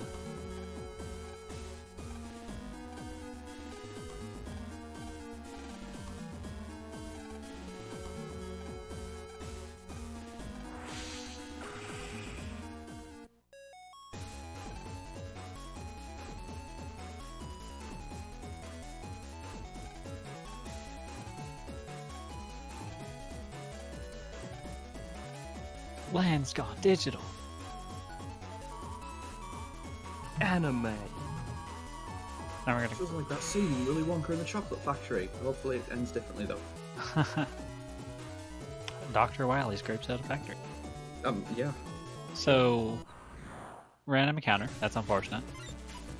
The background is covered in olives. Don't know. Good question. So that Guardian program was the only thing stopping like Dr. Wily from getting access to Alpha. So this is why he wanted to partner with Base and why he tried to make so many copies in BN2. Yo, nice dodge. Because Base is strong enough to destroy the Guardian program, but you're stronger than Base. You beat him, and now Alpha consumes Base and Wily, and yeah, then things kind of fall apart. So Mega Man's gotta stop Alpha before he consumes the internet. You dirty old man.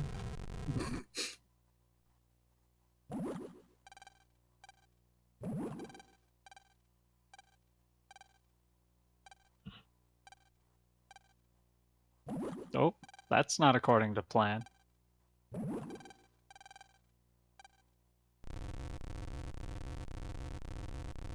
Alpha's got cool armor though. Yeah. He looks People really make fun of different his in this version. designs, but I like it. This is the final fight, but there is a little bit of gameplay after this before time. Yeah, we'll call it out. So the Alpha fight, he's got a pattern. The problem though is that he's got this armor as well. So you can see the two air shots will eat through the two layers of the shell. Since Kilios is wood style, he can actually use the wood buster or gut punch. Oh, he's only wood style because he cheated. Details. Ooh, and tri-slash. Nice, just mixing it in. Alpha's got a lot of health, but the armor's the big part. Now that he's below 1000 HP, he does 3 claw swipes, machine gun, 3 claw swipes, and then fires a laser. And then at the next cycle, he would use a special attack and regenerate his armor. But I have a feeling Pawnchamp is just going to carry us here. Oh, Pawnchamp's going to get the kill? Okay, yeah, this can work. I don't know. Yeah, the this, most... Oh, the boss- rocket! Oh. this boss He's can got be 2-step surprisingly cross, that's fine. difficult. Well, he's got also a lot of wood. actually. So he's fine, he's fine. Yeah, this boss, in a speedrun, it's So really close. easy to run out of chips on him, and then He if you did run it. out of chips, it's over. Kilios is a Nice. champ, though. You know. Very nice final fight. Yeah, So, it's that's it. easier than you think to get basically soft lock there. Yeah. That fight takes a lot of practice, but it's honestly one of the most fun fights in the game. And so he's going to run to the end. Time will come as soon as he loses control. And 3, 2, now. Yep, time. Time. So that was a good run, Kilios. That was quite a run, yeah. GG. Yeah. GG. Thank There's a you lot very of much. little credits and scenes here because 3 kind of like wraps up the first trilogy and they kind of package that as a story, and then 4, 5, and 6 kind of go off and do something different, and so they kind of leave it hanging here at the end.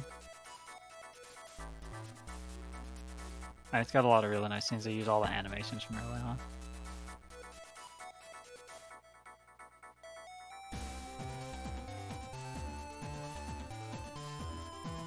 But like 3 probably has some of the best credits, both with the music and with a lot of the Agree. scenes. Pay attention and you'll see a purple scuttle. Very important detail. Kilios' his favorite. I think it's just the red one, and it's just the way that the color is oscillating makes it look funky. Listen, Draco, I agree with you, but that's a purple scuttle. Look, you got either a agree with point. me or you don't agree with me. What's it? What is it, dude?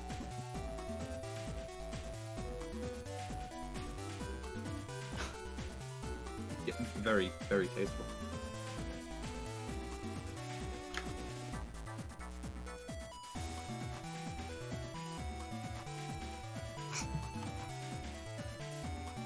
Hey, look, everyone's compressed, except Number Man, who's really confused. Kilios, why is that an emote? I don't know, man. I don't Oh, make yeah, that that's much right. We're just season. gonna play up to Seraphim now, right? Seraphim? No, Serenade. Damn. Yeah, so that was the first 10% of the run. Yeah, basically.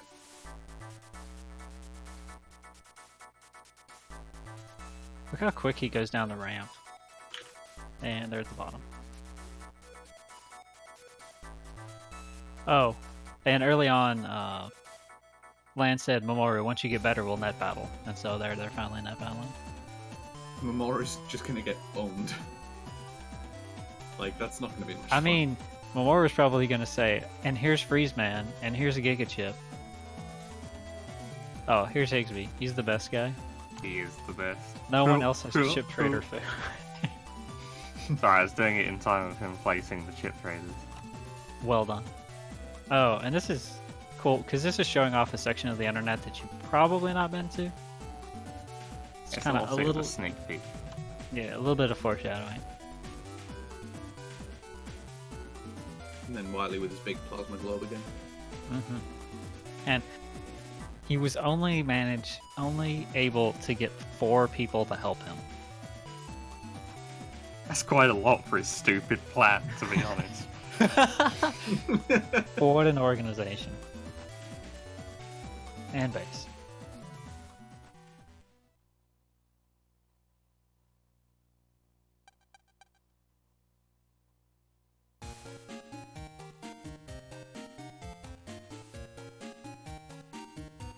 And then there's like a little bit of epilogue that kind of wraps stuff up and sets it up for another game.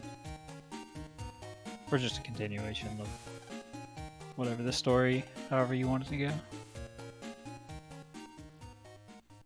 And then you get the end screen so you can see your progress, how many chips you collected, what level Mega Man was, stuff like that.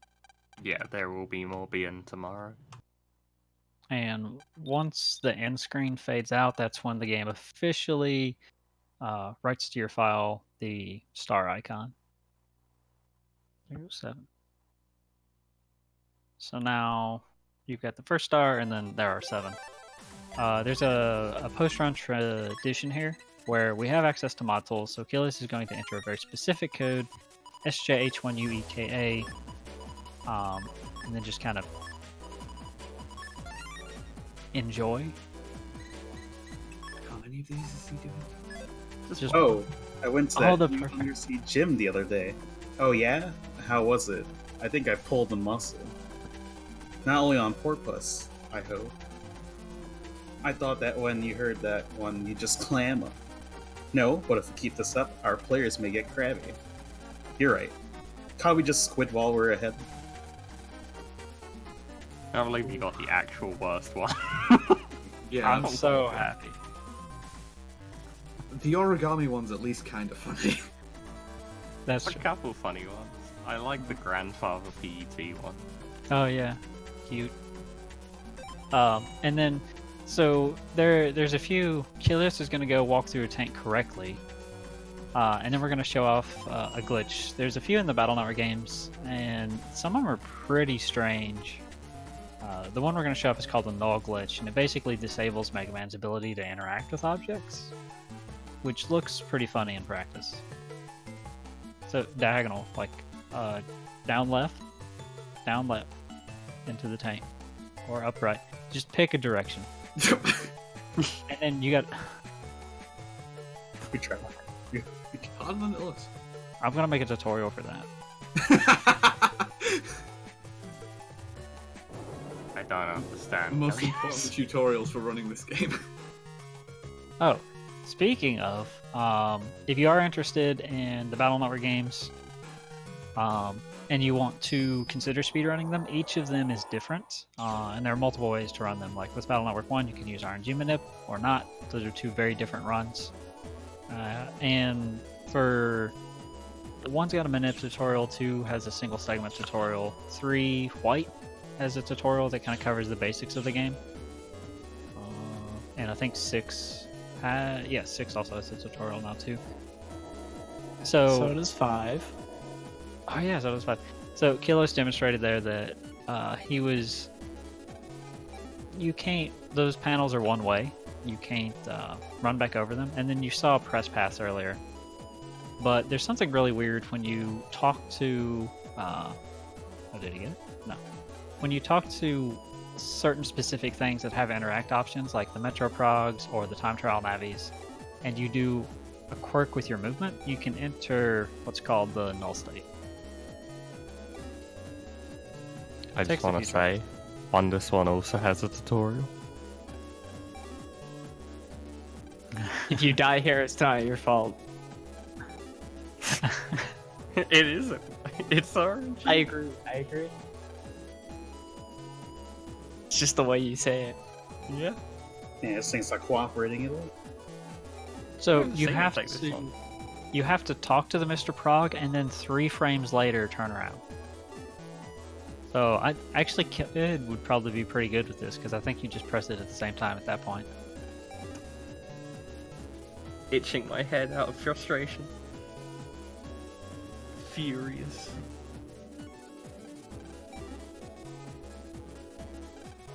Wow. Gamble Minute all over again.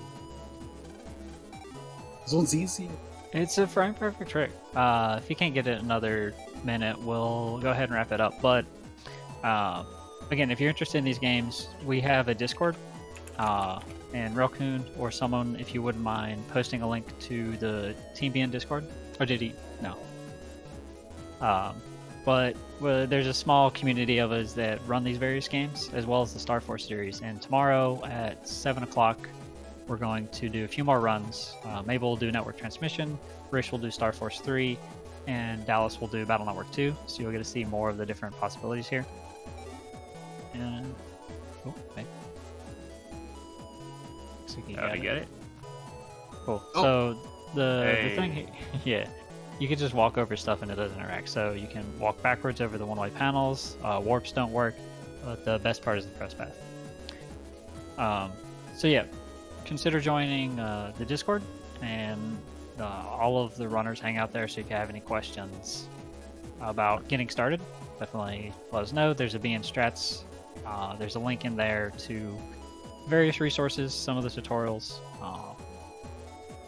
And yeah, we're always happy to help out new people trying around the game.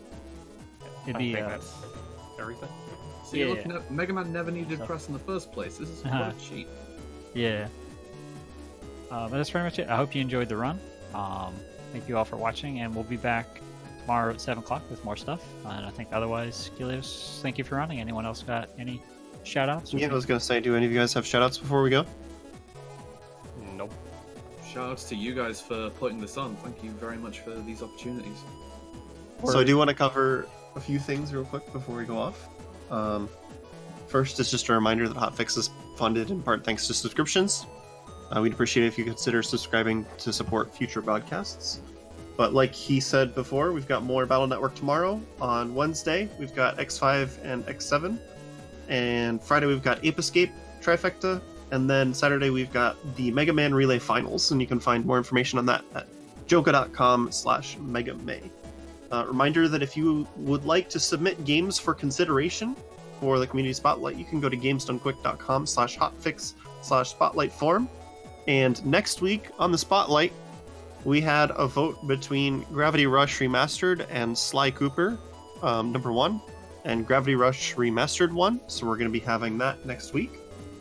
But with that out of the way, we will see you tomorrow for more Battle Network and Star Force. And we are going to host somebody running Mega Man 7 right now. So why don't you go give them some support? It's PJ. He's going for world record attempts on Mega Man 7, so go cheer him on.